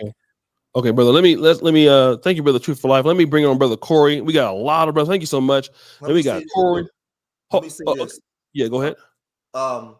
Somebody was brought up Robert Smith, right? I'm gonna say this too. And I work with children. I have a nonprofit called Urban Nerds Foundation, right? You guys can Google me. We actually do real work in the community. I don't just run my mouth. I actually go down to the community with my feet on the ground and work with the children, right? This is the thing. We have a program where we take kids around LAR to put black kids in front of black professionals. You know, I had my kids. They didn't believe that it was a such thing as black doctors because they never seen them. They didn't. They really. I almost cried. I mean, literally. We had to take them to the judges' chambers, the black judges' chambers. I had to let them see black professionals. And I'll say this: if Dave Stewart came on TV right now, most black kids wouldn't know who he is. But if Lil Durk came on, they wouldn't know who he is. You know yours. Our black professionals don't do a good enough job in showing themselves what kids can emulate as opposed to what they did in the 50s. No, you know what? I'm gonna tell you something about that. And I'm sorry, bro. I'm gonna be quick. We used to bring they used to live amongst us, and we used to bring our kids around them more. That's what happened. But we don't have access to them. They don't live amongst us no more. So they don't live amongst us. Right, but we don't. But you one of the few people that bring them there. Yes, you know why I do though. But listen, this is the argument though. I feel as though this is what I'm saying. We have the history to know what happened and why. The difference is when in segregation, when we lived together, they lived on your block, or they lived up the street from you, or they lived in the nice houses around the corner, right? After that, when we got the illusion of inclusion, we can go anywhere. So in today's time, right, knowing what happened in the last 75 years, when you have a David Stewart or Robert Smith or Ken Chenault and these powerful black people, they should be going out of their way to let young, especially in seeing the climate that's going on after post-crack era, they should be going out of their way to let the kids know, hey, we're here, we exist. You don't have to be a real nigga or a bad bitch. Don't nobody even know who these people are. So as a young kid, he's not aspiring to be him, but he exists, but he's invisible to his own people.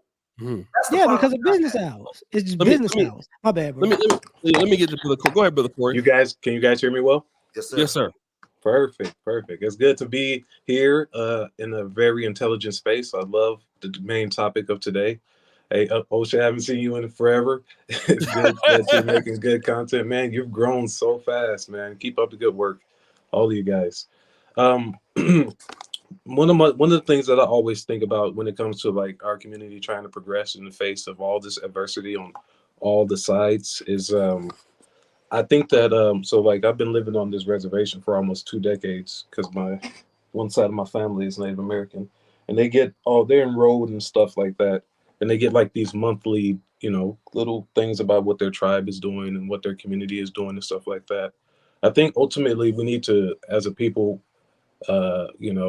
let's say around there's 45 million of us, we need to like kind of come together and form like something that we can all like trace our lineage to. Like, hey, these are our people. This is our specific group. We are part of this community. This community is a part of this political independent that, focus on specific policies that would uplift and better our community's lives. It's kind of where I'm kind of headed to, is like, unfortunately, like, a good number of our people don't agree with that. So you're going to lose maybe about 50%. And then as, more things get brought out and saying you might lose more, but ultimately we need to get a part of some sort of group that's all about like fighting for reparations, transformative Black agenda, things like that, because, and then really putting our money behind these sort of policies to actually get these things happening. And kind of getting Black businesses involved in like, hey, like we understand that you need to make a profit and stuff, but we have this community here that could, fight for you legislatively, and then kind of like it's weird to kind of say it, but like it's like an incubator of sorts. It would spur the innovation of brand new businesses, Black-owned businesses across all vectors and categories, because we need to show more representation in kind of like convenience stores, hotels, tech companies, like everywhere. I'm kind of going on a bit, But that's kind of what I think about when I think about these things. It's like that's why I like the ADOS thing where they're pushing, the Black agenda. I also like Brother Tariq's thing with the FBA thing. He's talking about putting the gates up around the culture. And then I see a lot of things about, Phil, about being very politically focused. So there's a lot of good stuff spread across a wide vector that we got going on. Just kind of got to put it in one place. Can I ask you a question real quick? You said you What's go up? with a reservation. Yeah, what's up? What is it like being Black on a reservation? How they treat you? Oh, it's actually pretty good. We all grew up around here, like high school, junior high, and all that stuff. So I grew up around a lot of people. Where you at? What city you in? I'm not really fully trying to dox myself. Yeah, I'm sorry. You're good. I mean, I don't really mind. At some point, it'll come out it's a really well known tribe. So at some point, if it comes out, it comes out. Okay. But I've seen it all. Like what the previous brother was mentioning, how he was like he wants to start with his family, and then from his family through his lineage, he get plots of land down to his family, 1 acre apiece. That sibling or kid lives on that plot of land until the end of their life. If that plot of land goes back into the trust to the next family member, and so on and so forth. Oh, well, you know what? It's funny that you said that because this goes with the conversation that we have. Yeah. You being a Black man and you living on an Indian reservation around Native American peoples, right? Yeah. Their whole concept is passing things down generationally, right? Oh yeah, they think of the long term, generationally. And and what I'm trying to tell people, this is what I've been speaking to the whole time. You're not people like this guy keeps saying you're responsible for your own house. Yes, but in America, you're not just responsible as a group. You're not just, if Dr. King thought that way, you wouldn't be on here talking, Stephen. Shut up. If Medgar Evers thought that way, it's so Barbara Johns, Benjamin. I mean, so many people that understood to take care of their house. But O'Shea House was my house as well. What about the gym teacher or the old boxing coach that when your dad wasn't there, he became a father figure to you? What about that math teacher back in the day that helped you because he cared more about what went on inside his household? It was a community. It was a community. What about Miss Jenkins when she saw you doing something that you ain't had no business doing? She could pull you to the side, or she went and told your grandmama on you. So it's more than just your household. The problem is Black people. We've been taught to think as individuals, and you're never going to win against groups that think as a group. It's not going to work that way. So yeah, you have individual success. You have individual success, but the group has no power. Right. I'm gonna tell y'all something. Just in a positive note about us as Black Americans. You're gonna see a resurgence because I see it in Texas, a resurgence of the Black independence and Black Wall Street and Black business and Black collectivism, because one of our biggest flaws probably in the last 30, 40 years was we believe that America was going to finally be fair, and we work better when we accept America for being unfair. And you see more of us accepting America for being unfair, and like, this is how we're gonna move now. Because this idea that, if I follow the rules, if I say this magic word, if we fill out this paperwork, they're gonna finally act like regular people. we already know that's not. Oh my God! Let me thank you so much, brother Corey. Let me shout out to the brother. Thank you guys for coming on. My brother from the West Coast. Oh, Sonny, what up, bro? What up, y'all? How y'all doing? You need to come out here. You know, man, I gotta get out there as soon as possible, man. It looks so beautiful. When you get crazy. Here. I got you. Listen, when you got out here, listen. To cut the camera off and get that cognac and go out in these streets, there, brother. Let's get it. LA no, man. To get him out in the streets, but he retired. You know. Yeah. Oh, is that right? You locked down, big dog? Yeah. I can't do it. But you gonna have a couple of kids if you go out there. Man, I might have to slow down, man. I might have to stop. I might have to slow down before I go out there and think about that, man. I got enough as it is. But no, man, I've been thinking about this for a while. And I'm glad y'all are having this discussion, because I see how many people online of our people are kind of having a certain mindset, getting on code and just thinking about action oriented things that we can do. And I think spaces like this are very powerful because just in this space alone, I think we could cultivate people that could work together to get together and create things that are powerful in real life and start building that momentum with like-minded people, not worrying about the Pookies, Ray Rays, the naysayers, whoever else, people who think like how we thinking and talking right now, start building that momentum and have people see that.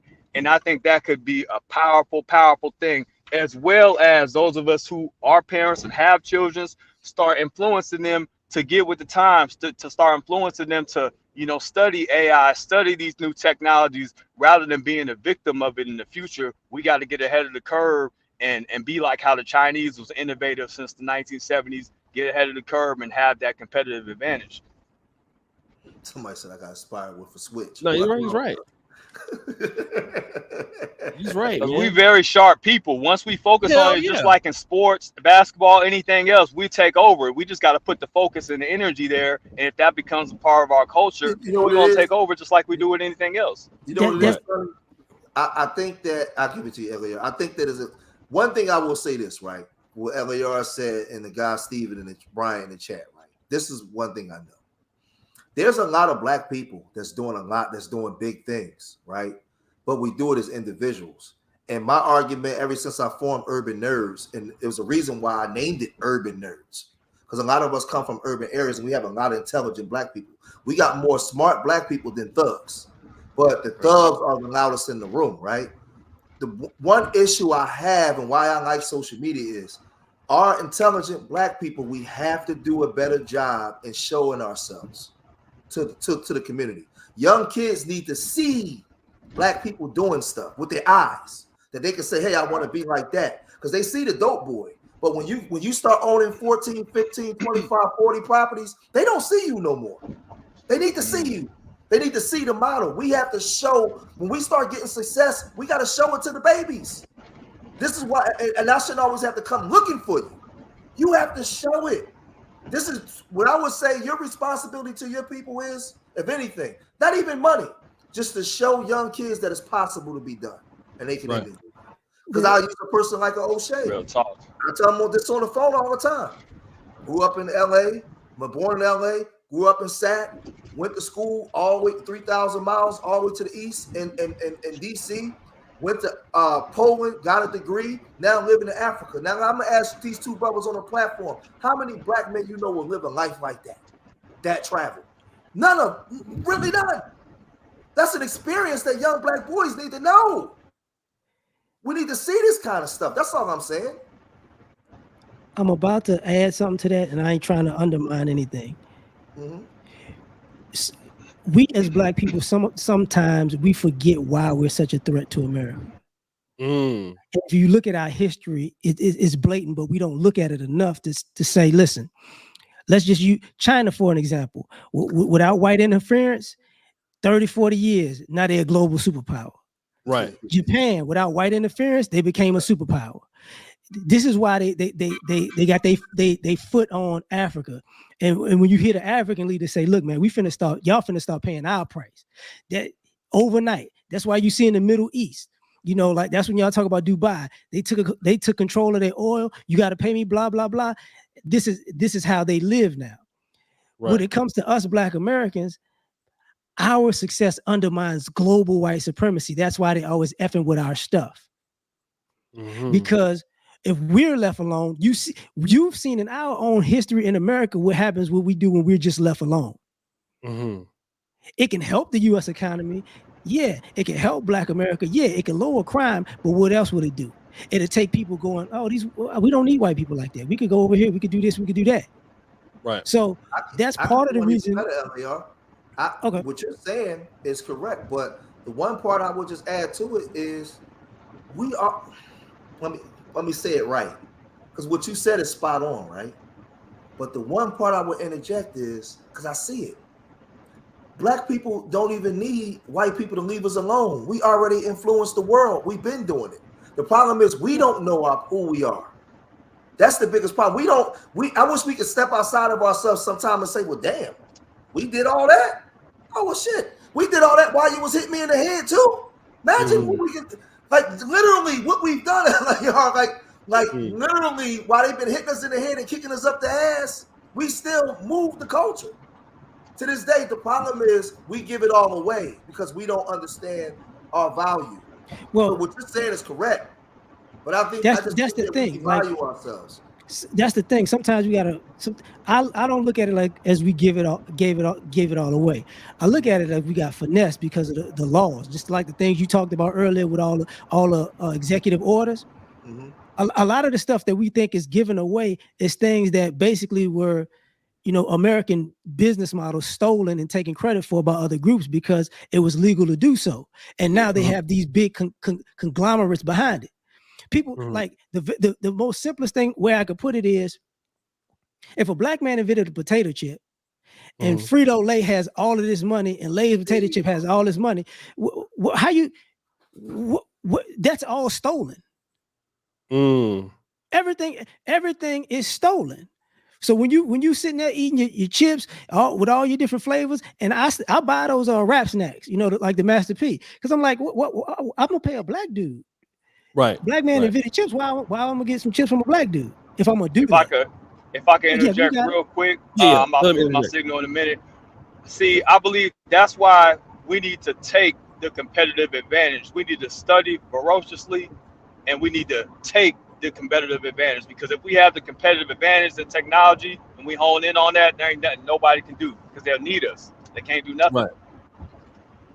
And I'm gonna say this real quick, and that's the issue with America now. That's why we're technologically behind all these other countries, because truth be told, America's racism stops progress, and and that racism stops progress in a global technology-based world now. That's why they're eradicating it. That's why they're trying to eradicate racism. But they can't. Yeah, they're trying to create the 2030. That 2030 agenda is all about sustaining world development and equal opportunity for everybody. That's what they're pushing now. But but the mental fabric in this country is built on racism. The mental fabric. Because I'll say this, right? I'll say this for the people in the chat. I'll be 49 this year. When I was a kid watching TV, Santa Claus was white, Jesus was white, Superman was white, Batman was white, Flash was white, Wonder Woman was white. So as a child, Mr. Rogers was a white man. Oh yeah. As a child, I thought. Listen, y'all gonna laugh at me. Y'all gonna Mr. Rogers was a real person. Now, come on. Y'all gonna laugh at me. But is he still white? Go ahead. Watch this, LAR. You better not laugh at me. I thought white people were superheroes when I was a kid. I thought white people didn't bleed. I thought they could fly. When I was a child, when I would go to church with my grandmother, and I would hear the preacher preaching, I was waiting for like this white Jesus, because remember they used to have his picture on the wall. Yeah. My grandma still got it up there. Yeah, so as a child with an undeveloped brain, I thought white people up until I saw heroin addicts as a kid. I thought white people were superheroes. I thought that they didn't bleed, and I thought that they could fly. Now, why am I saying this? The social engineering of the mind as a child, they program you as a child to make you see yourself as subordinate. So now, once I start teaching history and about all of our inventions, black people to this day will look at me like I'm crazy. Like, man, we didn't invent that. Yes, you did. Do you know who Ernest Everett is? Emmett Chappelle, Charles Henry Turner. Like, we can't even fathom that we did this because they feed you with this social engineering as a child. So it teaches you to devalue yourself. So what LAR was saying, with them knocking us over the head, we to this day, we don't even understand our contribution to this, to America and the planet. How around the world, everybody's looking in to see what we're doing. We don't even understand our value, because from the time we was a kid, they told you Superman was white, Santa Claus was white. They never showed you in the positions of power. And when they gave you these people, they got killed at the end of the story, or they was Benson or some butlers. So we don't know our story. We don't know all of our inventions and the things we brought to the table. We don't know these stories. So, and if we did know these stories, now we don't need Superman, because Emmett Chappelle would be my hero. Dr. St. Elmo Bradley would be my hero. Not no goddamn white man in a damn suit and some leotards, but we don't know our story. Right. So let me bring brother SBK on, and then we'll bring on brother CB and talk. SPK, what's up, man? Hey, can you hear me? Yes, Yeah, what's sir. going on, Yeah, brother? I ain't gonna show my ugly face. What's up with y'all, man? What's good, man? Good, y'all. I wanted to read this little article because y'all having a fire conversation. I told O'Shea this gonna be this can go on the podcast next level. But just listen to this and just a lot of what y'all were saying. It all comes back to this right here. Now listen to this. It says there were 1 million black farmers in 1920. By then, they represented 14% of all farmers in the U.S. today. That number has plummeted down to 45,508, or just 1.3%. Wow. White farmers represent 95%. Additionally, black families only own 0.52% of U.S. farmland. According to the last farm census, the average black owned farm is just 100 acres, while the national average is 440 acres. So you hear about people buying up farmland, Bill Gates, right? You hear about the Chinese coming and buying up farmland. Everybody can come to the U.S. and buy land. Yet the blacks who tilled the land, worked the land without being paid forever. Mind you, when slavery ended and during Reconstruction, it was the white slave owner that was given reparations. The black man got nothing. The white slave owner lost his quote unquote property, so the government gave him reparations. We got nothing. We had to be sharecroppers. During the Homestead Act of 1862, the government gave out over 500 million acres of land. Now, this is when the South had withdrawn their support from Congress and started their own confederacy. But during that time, 1.5 million white families got 160 acres of land each, while only 6,000 black families got that same amount of land. Now it just goes to show you the disparity.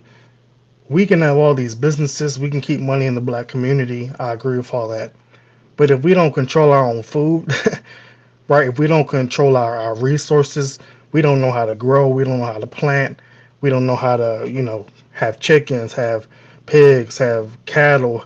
We don't have any of the skills, the agricultural skills that we had because we're all in densely populated urban communities. If you remember during the Great Migration, when so many blacks left the South and went up to the Midwest, into the Chicagos, into the Baltimores, and places like that, we lost a lot. We gained industrial skill, right? We can be tech men and plumbers, electricians, but we lost that farming skill. So who owns the food? Who owns the transportation? If it was me, and I just told O'Shea I just bought 10 acres of land. Right, I'm not done paying for it, but I'm gonna have it paid for hopefully by the end of this year. And I want to start a homestead because I want to be able to grow my own food. I want to be able to have my own animals. It might not be a lot, but that's something. And I feel like if more blacks got together and we bought land and we farmed and we had a community where we could rely on each other for like honey, where we can, potatoes and stuff like that, I think it would help us a little bit better. I don't know. That's just my thoughts. Well, the thing about the South and the migration thing is part of the migration that was an issue for everybody North, Midwest, and maybe even some of the West Coast was the climate.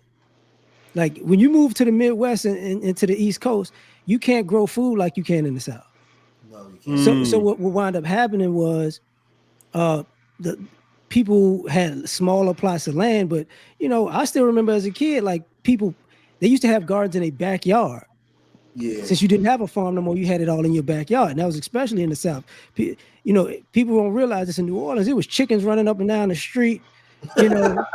Um, that's what it was like. And people was growing food in their backyard. Now, so when you go to the Midwest, especially in the East Coast, you can't see that because y'all can't grow food like that. Y'all climate. We can grow food all year round. Y'all can only grow food spring and summer. Yeah, it's 75 degrees where you at right now, probably. Yeah. Yeah, I'm out in on the west and in the high desert, and it's hot But and that's cold. right. But even in the desert, it's like you really can't grow in the desert like that. It, Not it like you takes more can. work. It takes more Yeah. work, but it is possible. It's not easy though. I always said, I've been saying this for the last couple of years, right? I think that most majority of black folks that live up north, we need to. If you take Alabama, Louisiana, you know how big the state of Alabama and Louisiana is, just land wise, but it's only like 6 million people. Alabama's bigger than bigger than the state land wise of Pennsylvania, but 13 million people live in Pennsylvania. Alabama only have 6 million. Truth Uh, be told, Mississippi is probably the best land for farming. I was about to say I was going to get there. It Mississippi got is. It is the best land, but it's super expensive. Like no, but this is what I right was going to say. now. Though, Jay. Oh, go ahead. Go ahead. Go ahead. Alabama only has 4 million people, right? Louisiana, the boot is huge. It only has 6 million people. Literally between those four states, 15 to 20 million of us can move back and spread ourselves out in those three different states in our own land. And like we're flooded up north where a lot of us are Georgia. Like we literally nobody lives in Alabama. Like that's how big Alabama is. But it's only like 6%. I mean, six Right. million people.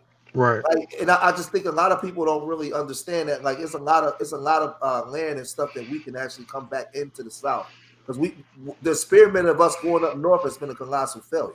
Exactly. We That's facts. the one thing about America is it's hard for if you were born in a city, it's hard for you to leave a metropolitan area. Yep. It's very hard. That's true. Like That's true. you can see like if you're gonna have to be 30, 40, maybe 50 miles outside of a major city because you're gonna always want to just at least I need to be close enough to get back to the city. Because a lot of folks, y'all don't know what it's like to actually be in the woods at night. And the You don't know what it's boonies. yeah, you don't know what that's like. You don't know what it's like to actually be in the country for real or coyotes at night. You get what I'm saying? You don't know what that's like. You can't leave your dogs out. You get what I'm saying? A certain dog you can't leave out. So that becomes the issue. Yeah, I just think that like because I was looking, I was like, damn, there's only 4 million people that live in Mississippi. It's big. I was like, well, what the hell, man? But then I found out that the billionaires was buying up all the acres of land down there. They was going down there and buying it up. They're buying farmland, not just undeveloped land. Like these, if you look at it, they're specifically buying, and the Chinese too. The reason the Chinese want to do it is they want to buy the farmland because they can set the prices. If you know, China is the number one consumer of pork.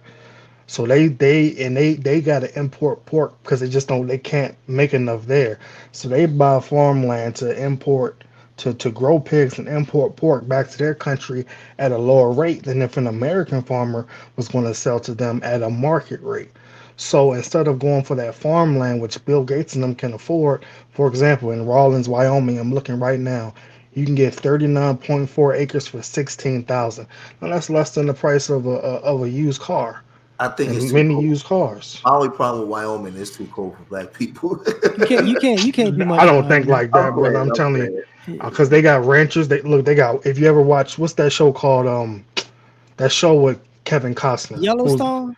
bro? They if white farmers can go to Montana and Wyoming and Idaho, then there's no reason that we can't You go. know, Why can't they just farm?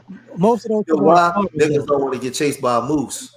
Like most of those people aren't farmers though. They cattle ranchers. That's the Yeah, difference. Like yeah. here's the thing. Even with farming, a lot of people don't know. Even if you start growing your own food, even if you get like farmland, you're probably not gonna eat meat that much Yeah, that's true. Yep.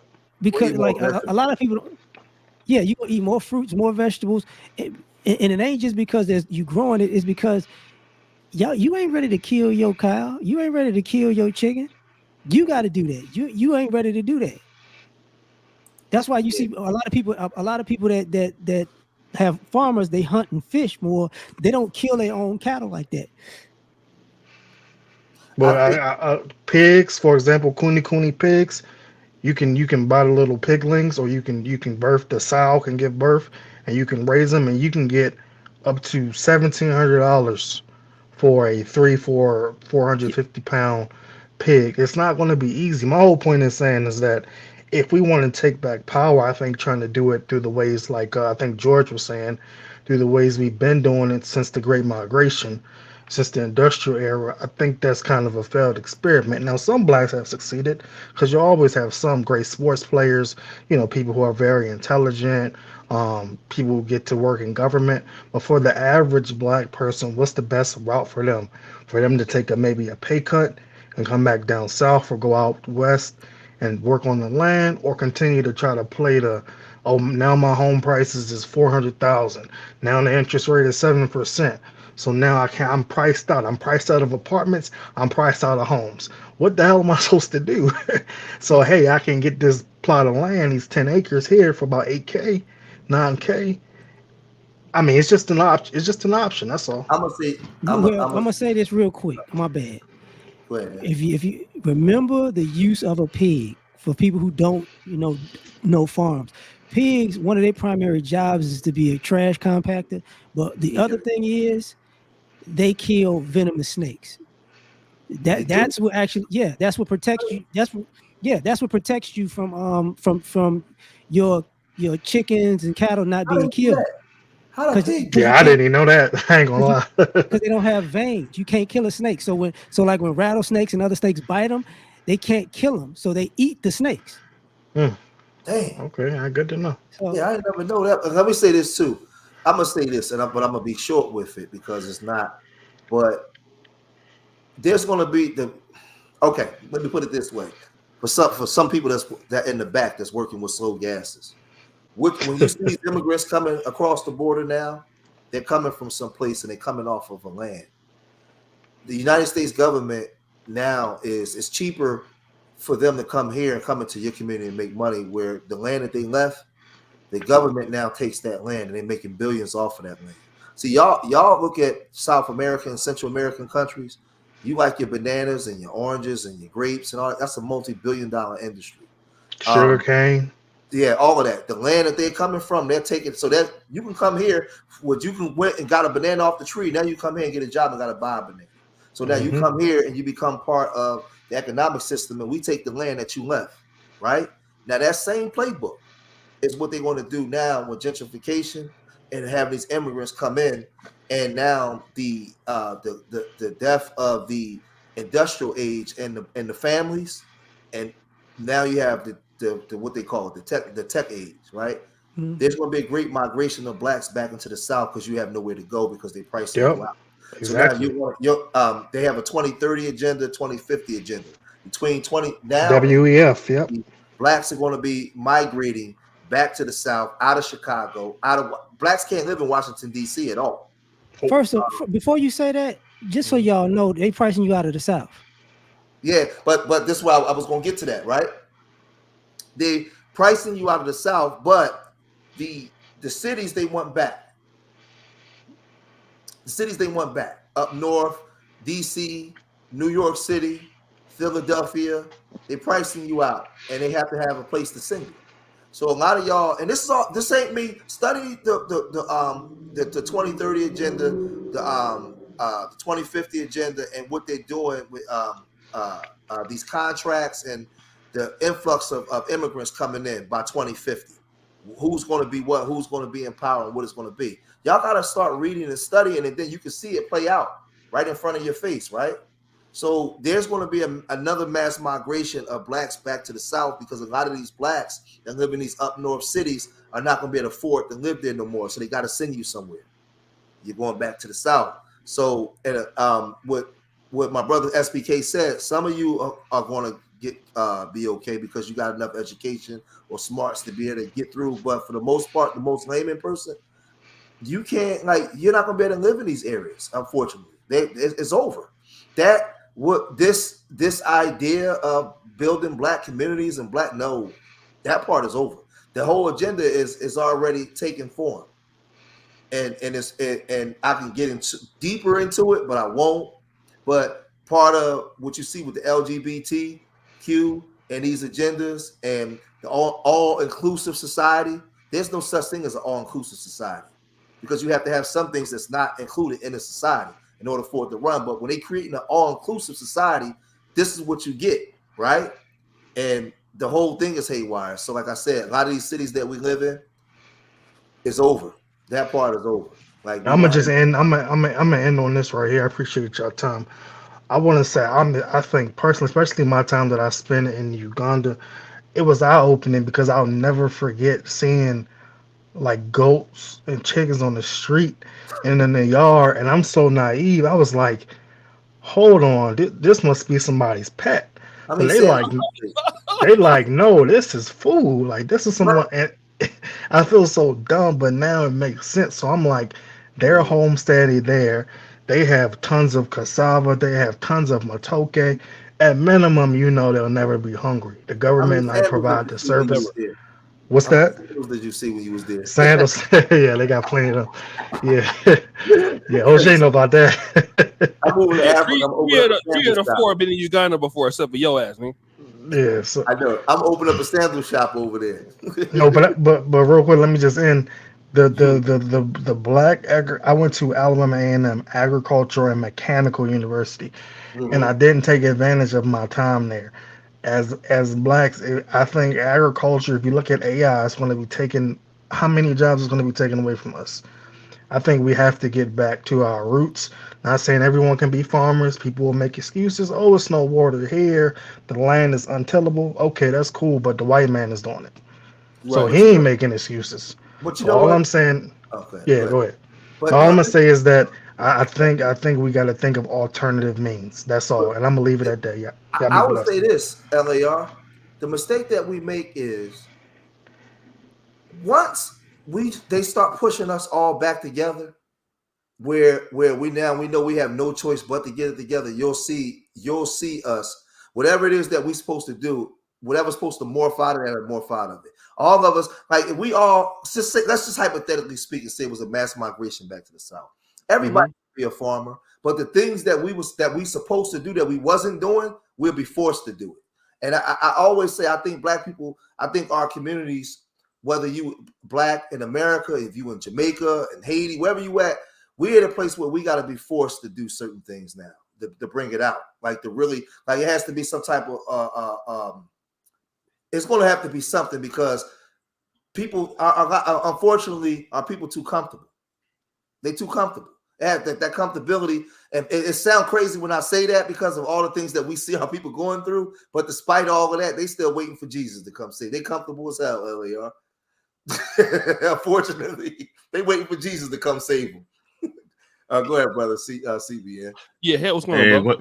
Street Media, how you doing? Good to see you again. What's up? Oshidu Jackson, I'm glad what you're doing is great and it's needed. When I look at the topic you're talking about, I was like, this is a long time coming because I've been asking the same question. When would these black people, not just me alone, as an African, I'm a Nigerian. Okay. When we going to wake up and start to realize this agenda has been put in our face and we're not being aware of what's going on. When Jay would talk about buying land, a fellow podcaster named Chocolate Herb came to me about how she's doing a proposal in California by buying a land.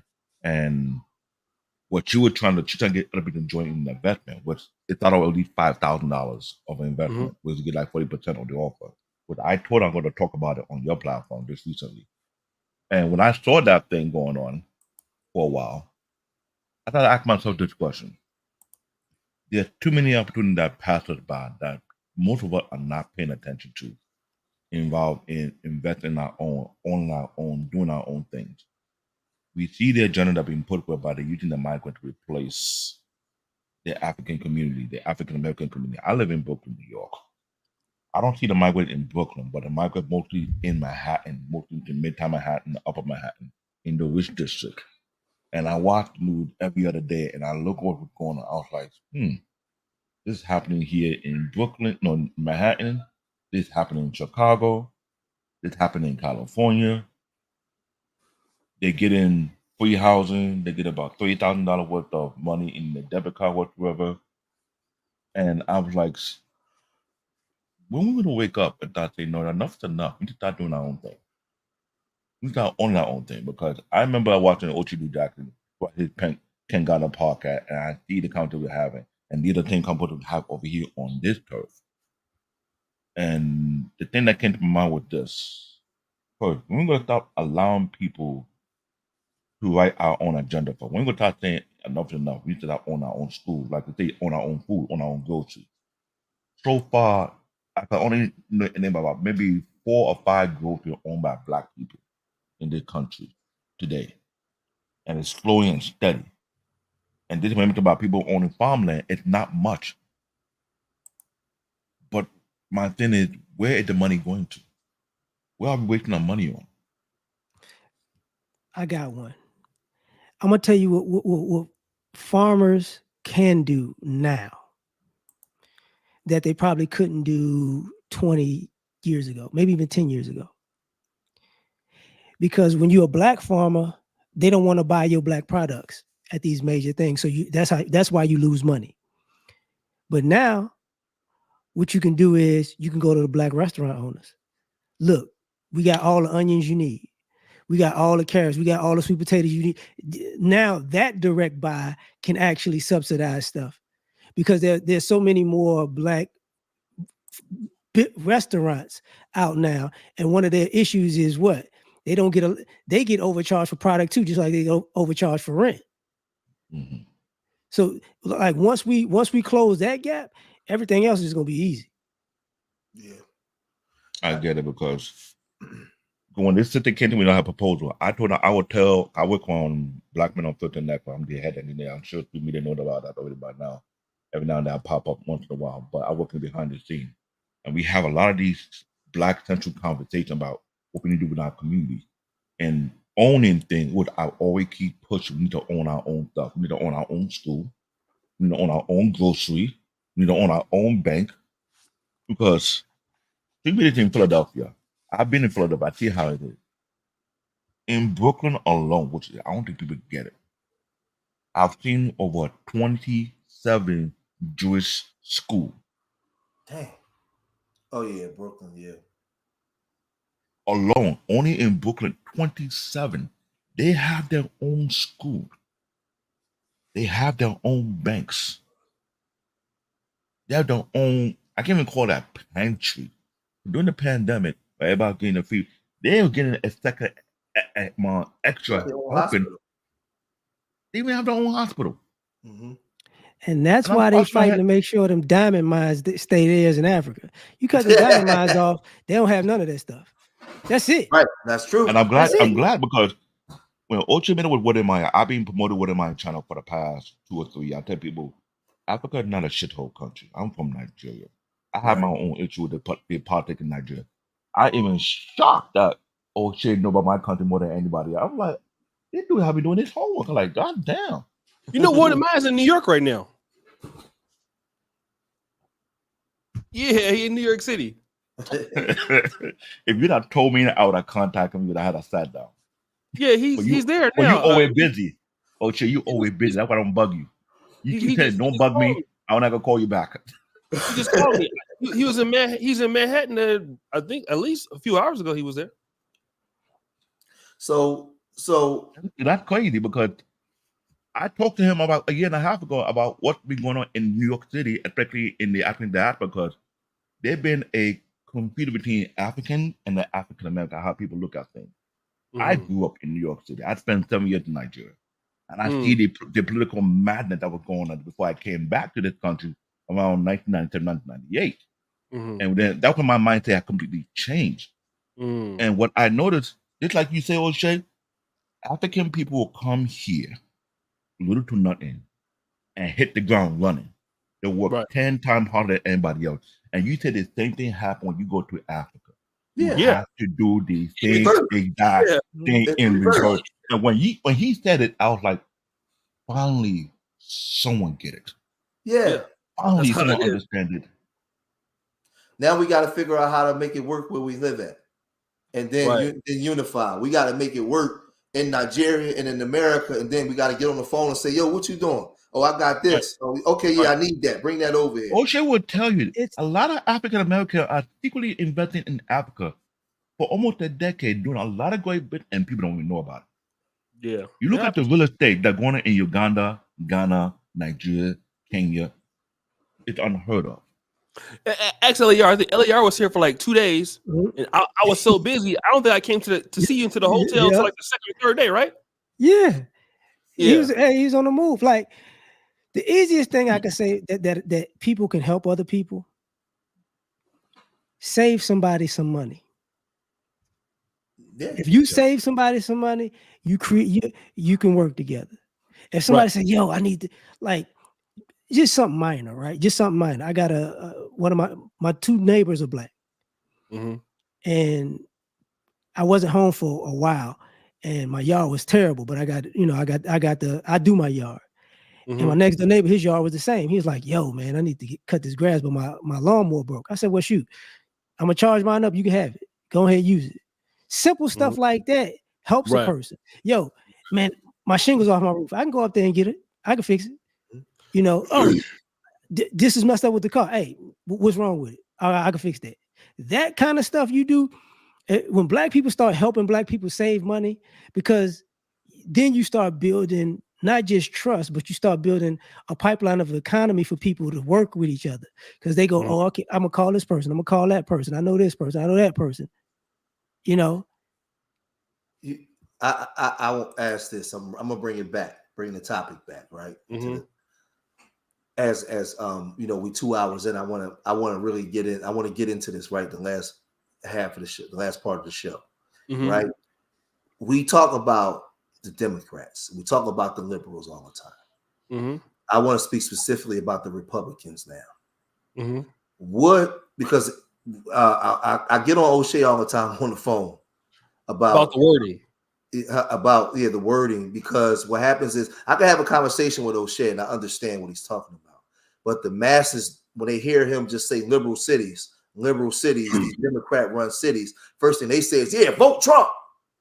So right, and I want to know historically, what has the Republican Party done for black people, or actually worked with black people to get anything done?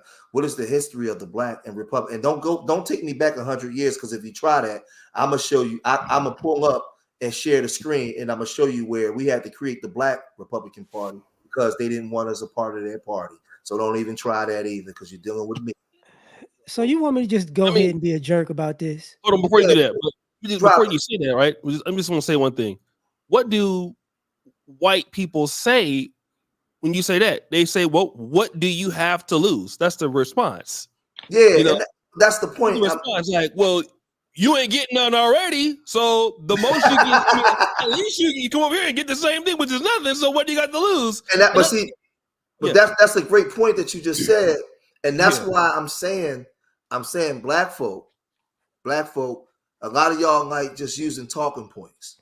What I'm saying is, you saying MAGA, make this country great again, Republican. We wrote in Republican. What are you expecting to get from the Republican Party? What is it, this vision that you have that the Republican Party is going to do? Nothing. I'm about to just say this shit. I'm sorry, y'all. Go ahead. We as black people just need to be honest about this. This is America. The best cities in America are actually the cities with black people in them. Yep. The most profitable cities, the biggest cities, the most industrious cities. So if you think the Republicans or white people doing something, well, shit. Why? Tell me what's going on in Maine that's got America like that. Tell me what's going on in North and South Dakota. Not a damn thing. Tell me what's going on in Utah. Nothing. Tell me what's going on in Montana. Nothing. Tell me what's going on in Wyoming. Nothing. When you think of the top 10, 20 cities in America, they got a lot of black people in them. It's for a reason. That's a great fucking point. I never thought about it like that. That is an excellent point. You're telling the truth, because when you start doing the map and start to look at everything, a group of black people, is when the money starts to flow to a lot. They keep saying the black American have the most buying power in the country. No, it's not just the buying power, fam. It's not just the buying power. You got to take into consideration, okay, LA was found by black people. So was Chicago. Yep. Right? The reason why they left Detroit was too many black people was getting paid. That's why the car companies left Detroit. New York. Wow. Central Park. Right. Central Park was basically a black business district in New York. You know, and Buffalo was, I want to say, founded by a black person. When you think about the only city I can't say that with is Miami, because Miami was built on cocaine. It's true, but it's the way you said it. I Look, can't argue with that one. LA, New York, Chicago, New Orleans, Houston, because Houston was a black city for a very long time. Well, you know, Philadelphia was Atlanta.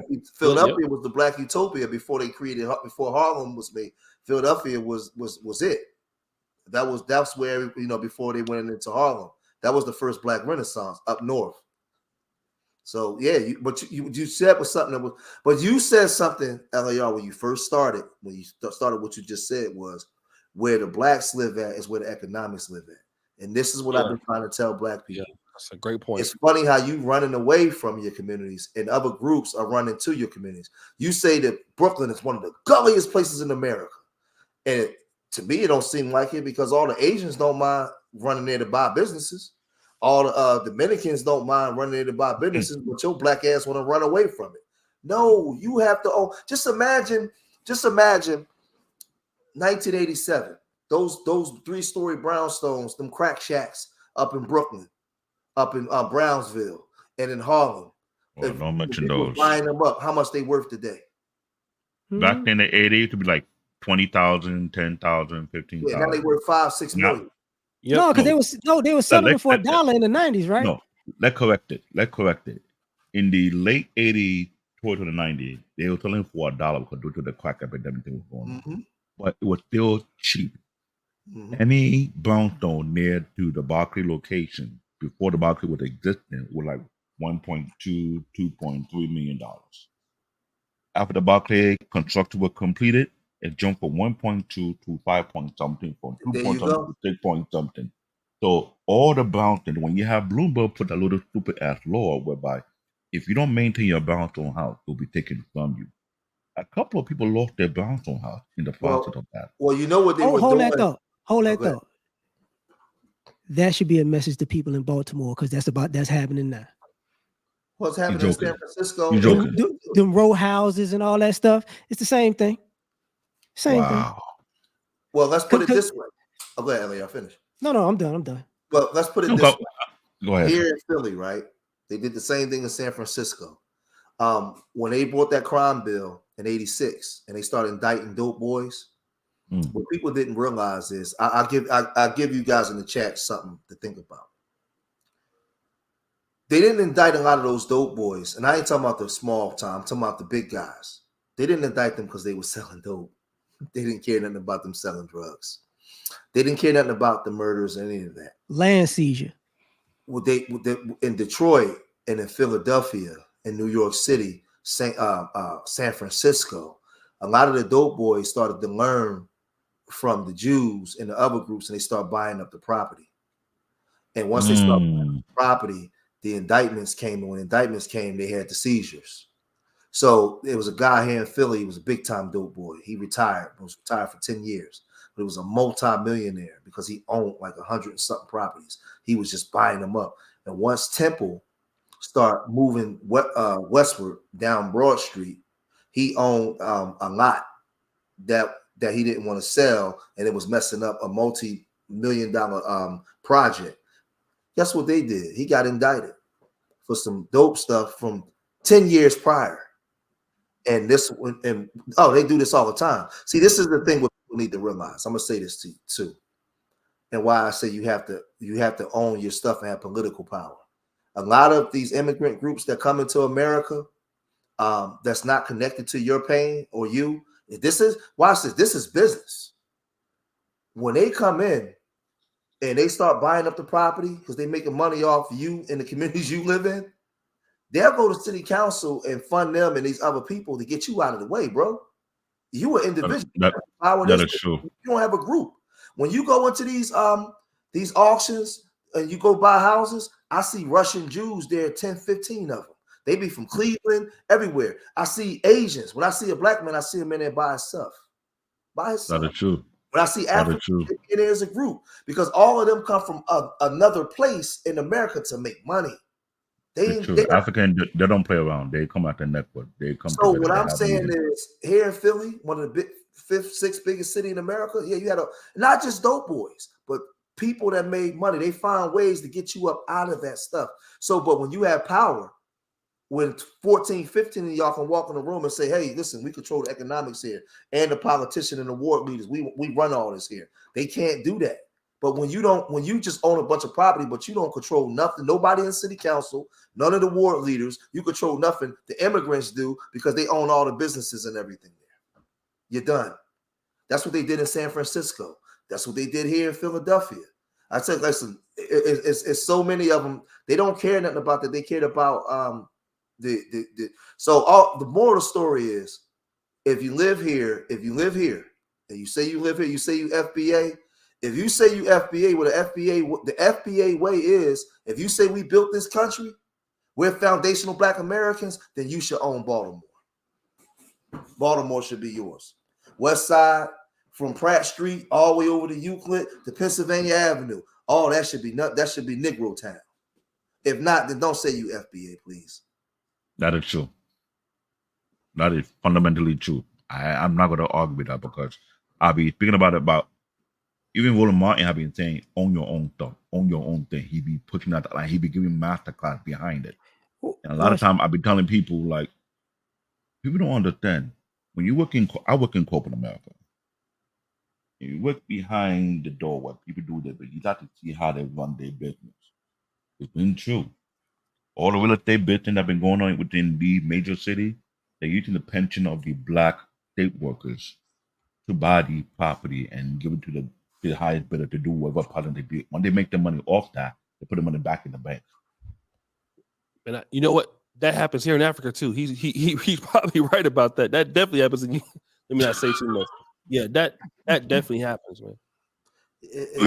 That happens. Definitely happens here. What he's talking about right now, I know that happens for a fact here. What's that? What he just talked about. Like, they have something called the NSSF here in Kenya and in Uganda. What he's talking about, they'll take the pensions and then put the money back. Yeah, that happened. It definitely happens in Africa for sure. Because they saw how they work over here and do it over there. My country got the nickname called copy and paste. Oh, she understand that part. You know it. You see him laughing?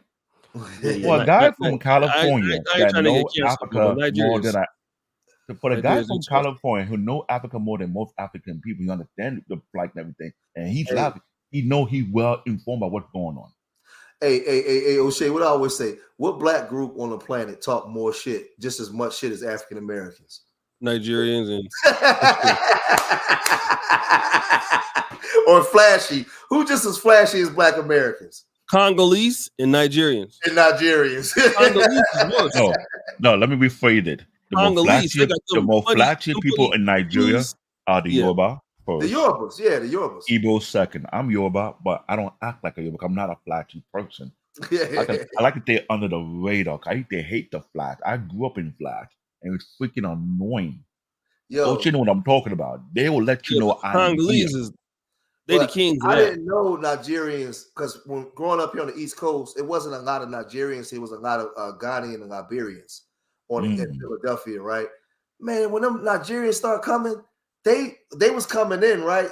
They were, you know how we riding around in our cars, our Legend coupes and Benzes. Nigerians came in doing the same shit, wearing Versace. I mean, and when they come in, they loud as hell, throwing money. I'm like, yo, and I remember the Liberians didn't like the Nigerians because they was too loud and flashy. Oh, that's them damn Nigerians. You think that's bad? Because they heavy in Philly now. But when they used to come into Africa, man, Ghana don't like Nigerian men. They act just like us, man. Yeah, Ghana and Kenya don't like Nigerian men for one major reason. One, because they go there and take their woman. Listen, Nigerians get kicked out of every damn country. It's true, but they're about to kick out Uganda too for taking out all the women over here too. They mad about that. Some of them was mad about that. Yeah, you see. I think when they brought a lot of us over here, they just brought them all from Nigeria. I definitely felt at home when I was there. I was laughing when I saw Portia. All her ex-boyfriend now are Nigerian. I said, why are you married to a Nigerian guy? Oh, you mean Portia Williams? Yes. Yeah. That flash. Man, Nigerians spend money, man. Nah. They do. They're the kings of Africa, man. Who you trust more if you had to lend some money, a Nigerian or a brother from Compton? Oh Lord. Oh Lord. You should have never said that. Hey, On the bed, homies. And you you gotta got flip a OG coin there, brother. OG Dusty Lope need to borrow $1,000 and Olufemi. Olasime from from Nigeria need to borrow $1,000. Yeah, Oh, man. You gotta flip a They both coin, said they're gonna brother. pay you back too. I'm a Nigerian. Yeah. I can't even get mad because I've seen everything, literally everything, and the stuff I see sometimes it cracks myself. Why am I a Nigerian anyway? Why can't I not be from Ghana? Yeah, man. It's No, It we need they're Negroes. business minded people. Somebody said she said neither. Yeah. Oh wow. So you mean tell me OG Dusty Lope can't borrow a stack? He said he gonna pay you back. No.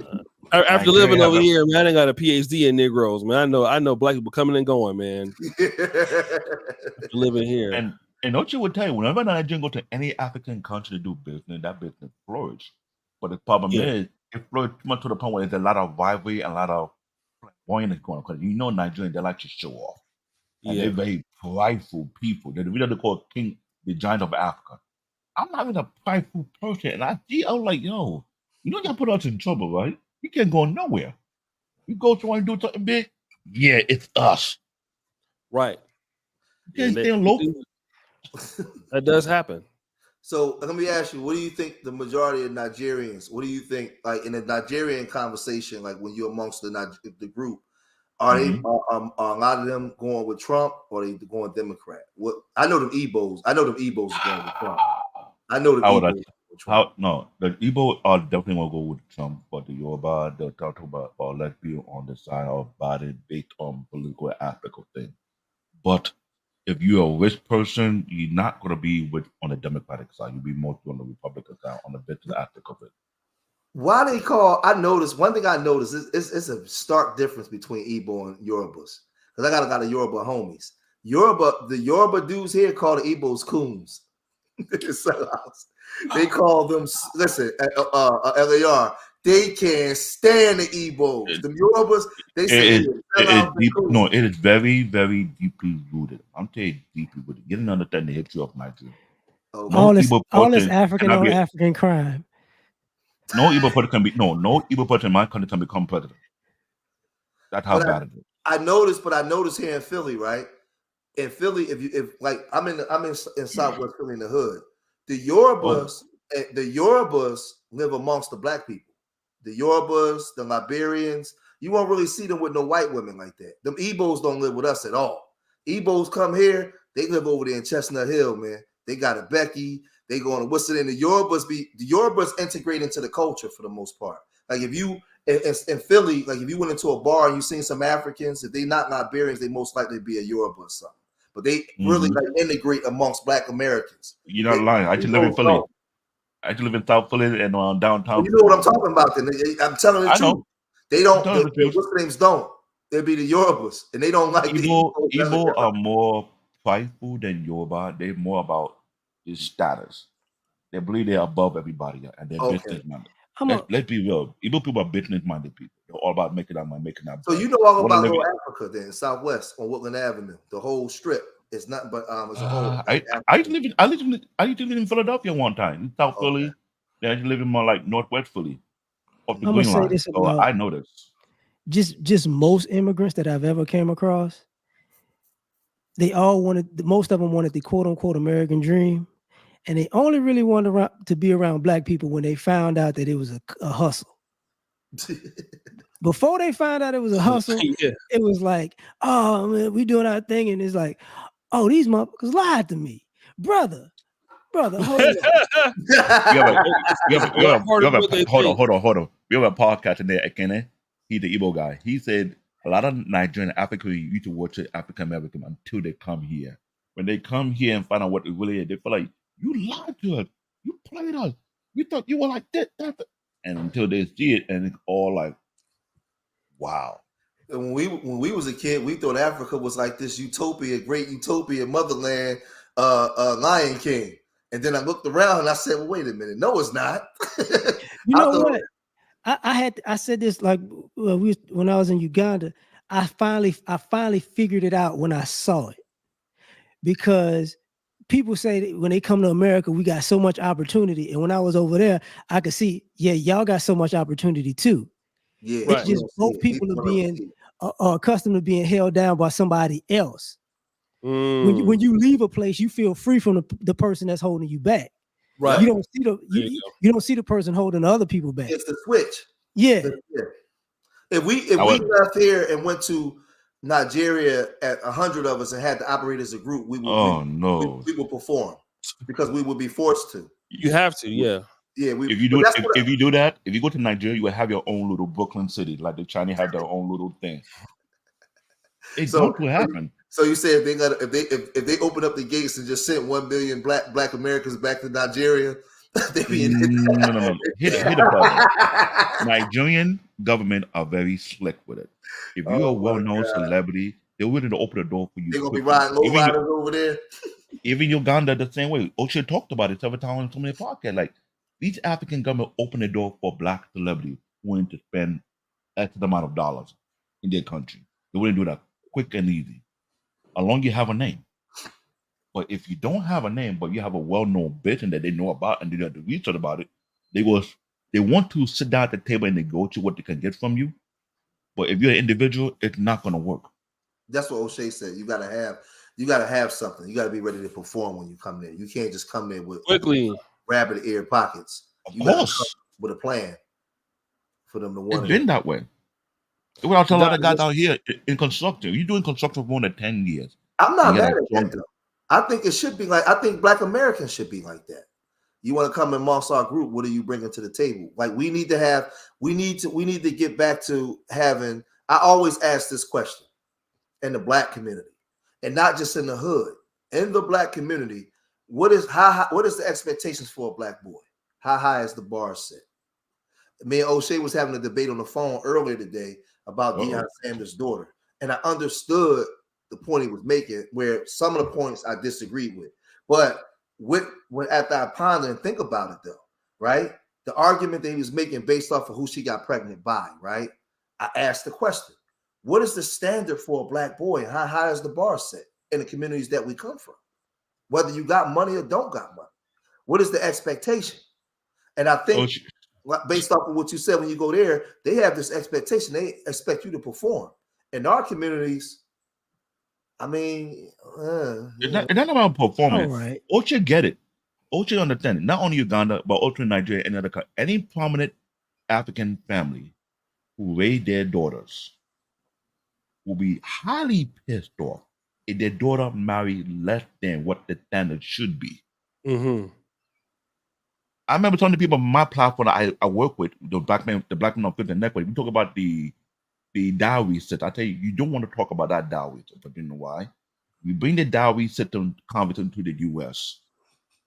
Only 20% of African Americans will really fit in that narrative. I hate to say only 20%. Only 3 or 4 will not make it. Because there's a level of standard that's different. Talk about if you were 10 gold, you were 20 gold, because they're looking at what are you bringing, what kind of substance you are.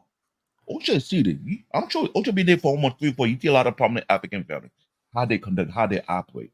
Most marriage is mostly arranged marriage between 2 prominent families. No man who built his platform, he built his business, built his empire, wants his daughter to get knocked out with a pookie. That's what I was telling George. No, I agree with you. It's a stain. I'm being honest with you right now. It's a stain to their name. But you bring a lot of Africans take their last name very, very, very serious. Oh, that's very true. That's very true. And when I live in this country for so long, it's like everyone can marry a daughter and it's not nobody kid. I be thinking like, because that are you not pissed off about that? That I'm gonna say something. Go ahead, Elliot. Yeah, let's say something. It's 8:32. Okay. I would say in the this. morning. Part of the boomers and Gen X, we kind of ruined Black America in this aspect. A lot of us came from harsh conditions and made something good and great out of it. Mhm. Our kids don't have that same oomph because they don't have to do it. Like Bronny James. Right. So what winds up happening is our families got comfortable. Right. And the kids are trying to be, they're comfortable kids trying to find some type of harshness to find some greatness in them. And we're not actually cultivating, you'll never be this because you didn't come from this, but I can teach you all of these things. Right. Because what you're seeing is sometimes I see a lot of Black America, we're sabotaging ourselves to find some adversity, to find some greatness because we ain't got enough adversity anymore. Yeah, trying to have a Disney story on purpose. Yeah. I was debating Obsidian one time, and I was winning the debate, but he came. He was on his way out. I hit him with a 3-punch combination, 2 to the body, one up to the head, right? And when he went back, he closed his eyes and threw an overhand right, and he hit me, caught me, boom. He caught me with an overhand right. He said to me in the debate, I said to him, we still not free. And he looked at me on the stream and said, George, you're 100% wrong. He said, our ancestors did an amazing job. They did a job so great. We so free today. We don't even think we need each other no more. And when he said that to me, it hit me right in bam. I went back to the rope and I had to start dancing because he had me on the ropes, LAR. When he said that, he said, LAR, he said that our grandparents, grandparents, not our parents, because they got hooked on crack and sold the house and they sold everything. But our grandparents, they did. That's our parents' era, the 70s, 80s, sex, drugs, rock and roll. They sold everything grandmom and granddad left us, but most of them. But I'll say this, right? A lot of them. They did such a great job that we got the illusion of free. Like you can literally sleep with a white woman today. For the most part, ain't got to worry about getting your head busted because of what our grandparents fought for. You got the rights to do so many different things, right? Post 1968, these niggas ain't achieved nothing. Our grandparents and them was the shit. So when he said that to me, it go back to what LAR was just saying, like the Bronny James, the generation, they don't have to do it. Where really they do have to do it, but they got the illusion that they don't have to do it. You know what? I'm gonna be And funny that you say that because on the Black Men Unfiltered Network, we had that conversation multiple times. We had a few, and we had the Gen X and the Gen D speaking to the younger generation. The first 2 or 3 try, it didn't go to it. The last try, it had to work because it had to realize unless the Gen X and the Gen D were self to be responsible that they dropped the ball, the younger generation were not going to listen. And I told them that don't have African country. We have to respect our elders, no matter what.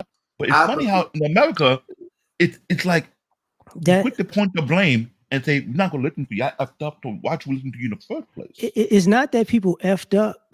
Let me say it this way. As far as a Black American goes, and our history is we had to make the country good for mediocre people who couldn't do it themselves. So that's the genesis and the base of our community. The issue becomes this: you're having a generational type war because a lot of us we've got cheated out of a lot, but we don't understand how to be mediocre because we were under so much pressure. So we're having a generational war where, like, I don't know how to teach you. I don't know how to teach a person who wants to be mediocre. That's and that's an American thing. That's what America, the whole model for America is a mediocre person getting some other people that are in a bad spot to make them successful. Stay right there, LAR. That's important what you just said.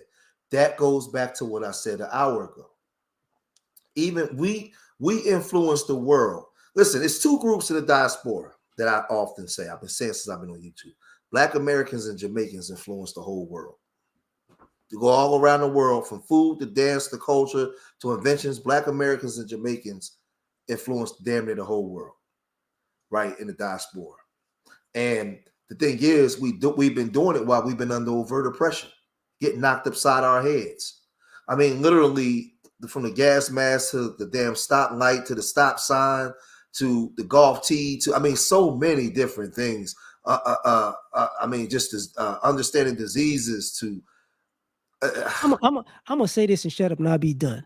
A Black American man invented the video game system and the whole damn nation is gaming, but don't nobody black get paid from it. Jerry Lawler, he created the first game console, and also Mark Dean owns 3 of the patents for IBM and the goddamn all y'all that like to sit on the couch and rub your balls and turn the TV at the same time. You can thank a black man for that. Guys, 8:38 in the morning. You Negroes have to go. We'll do this again. Yeah. Guys, I hope you guys enjoyed the stream. Good to see you. I'll be on Black Men Up Good Network most of the time. Okay, yeah. So we'll try to do this like we got to do it once a week. Get a day, and we need to bring back. What's up, Rob Bowers? Yeah, he came to see me here in Uganda. We had a good time. We need to bring back the Brother Pill over here once a week, maybe Thursdays or Tuesdays or something. Come on here and find and let the people pick the topic. Yeah, it was good. They came on and stuff. So, guys, I gotta listen. I gotta go to the office today in Kinganda. So, peace. Do what you gotta do. But yo, I'm jealous of her right now. White man gonna hold me back, brother. Peace, man. Peace. All right.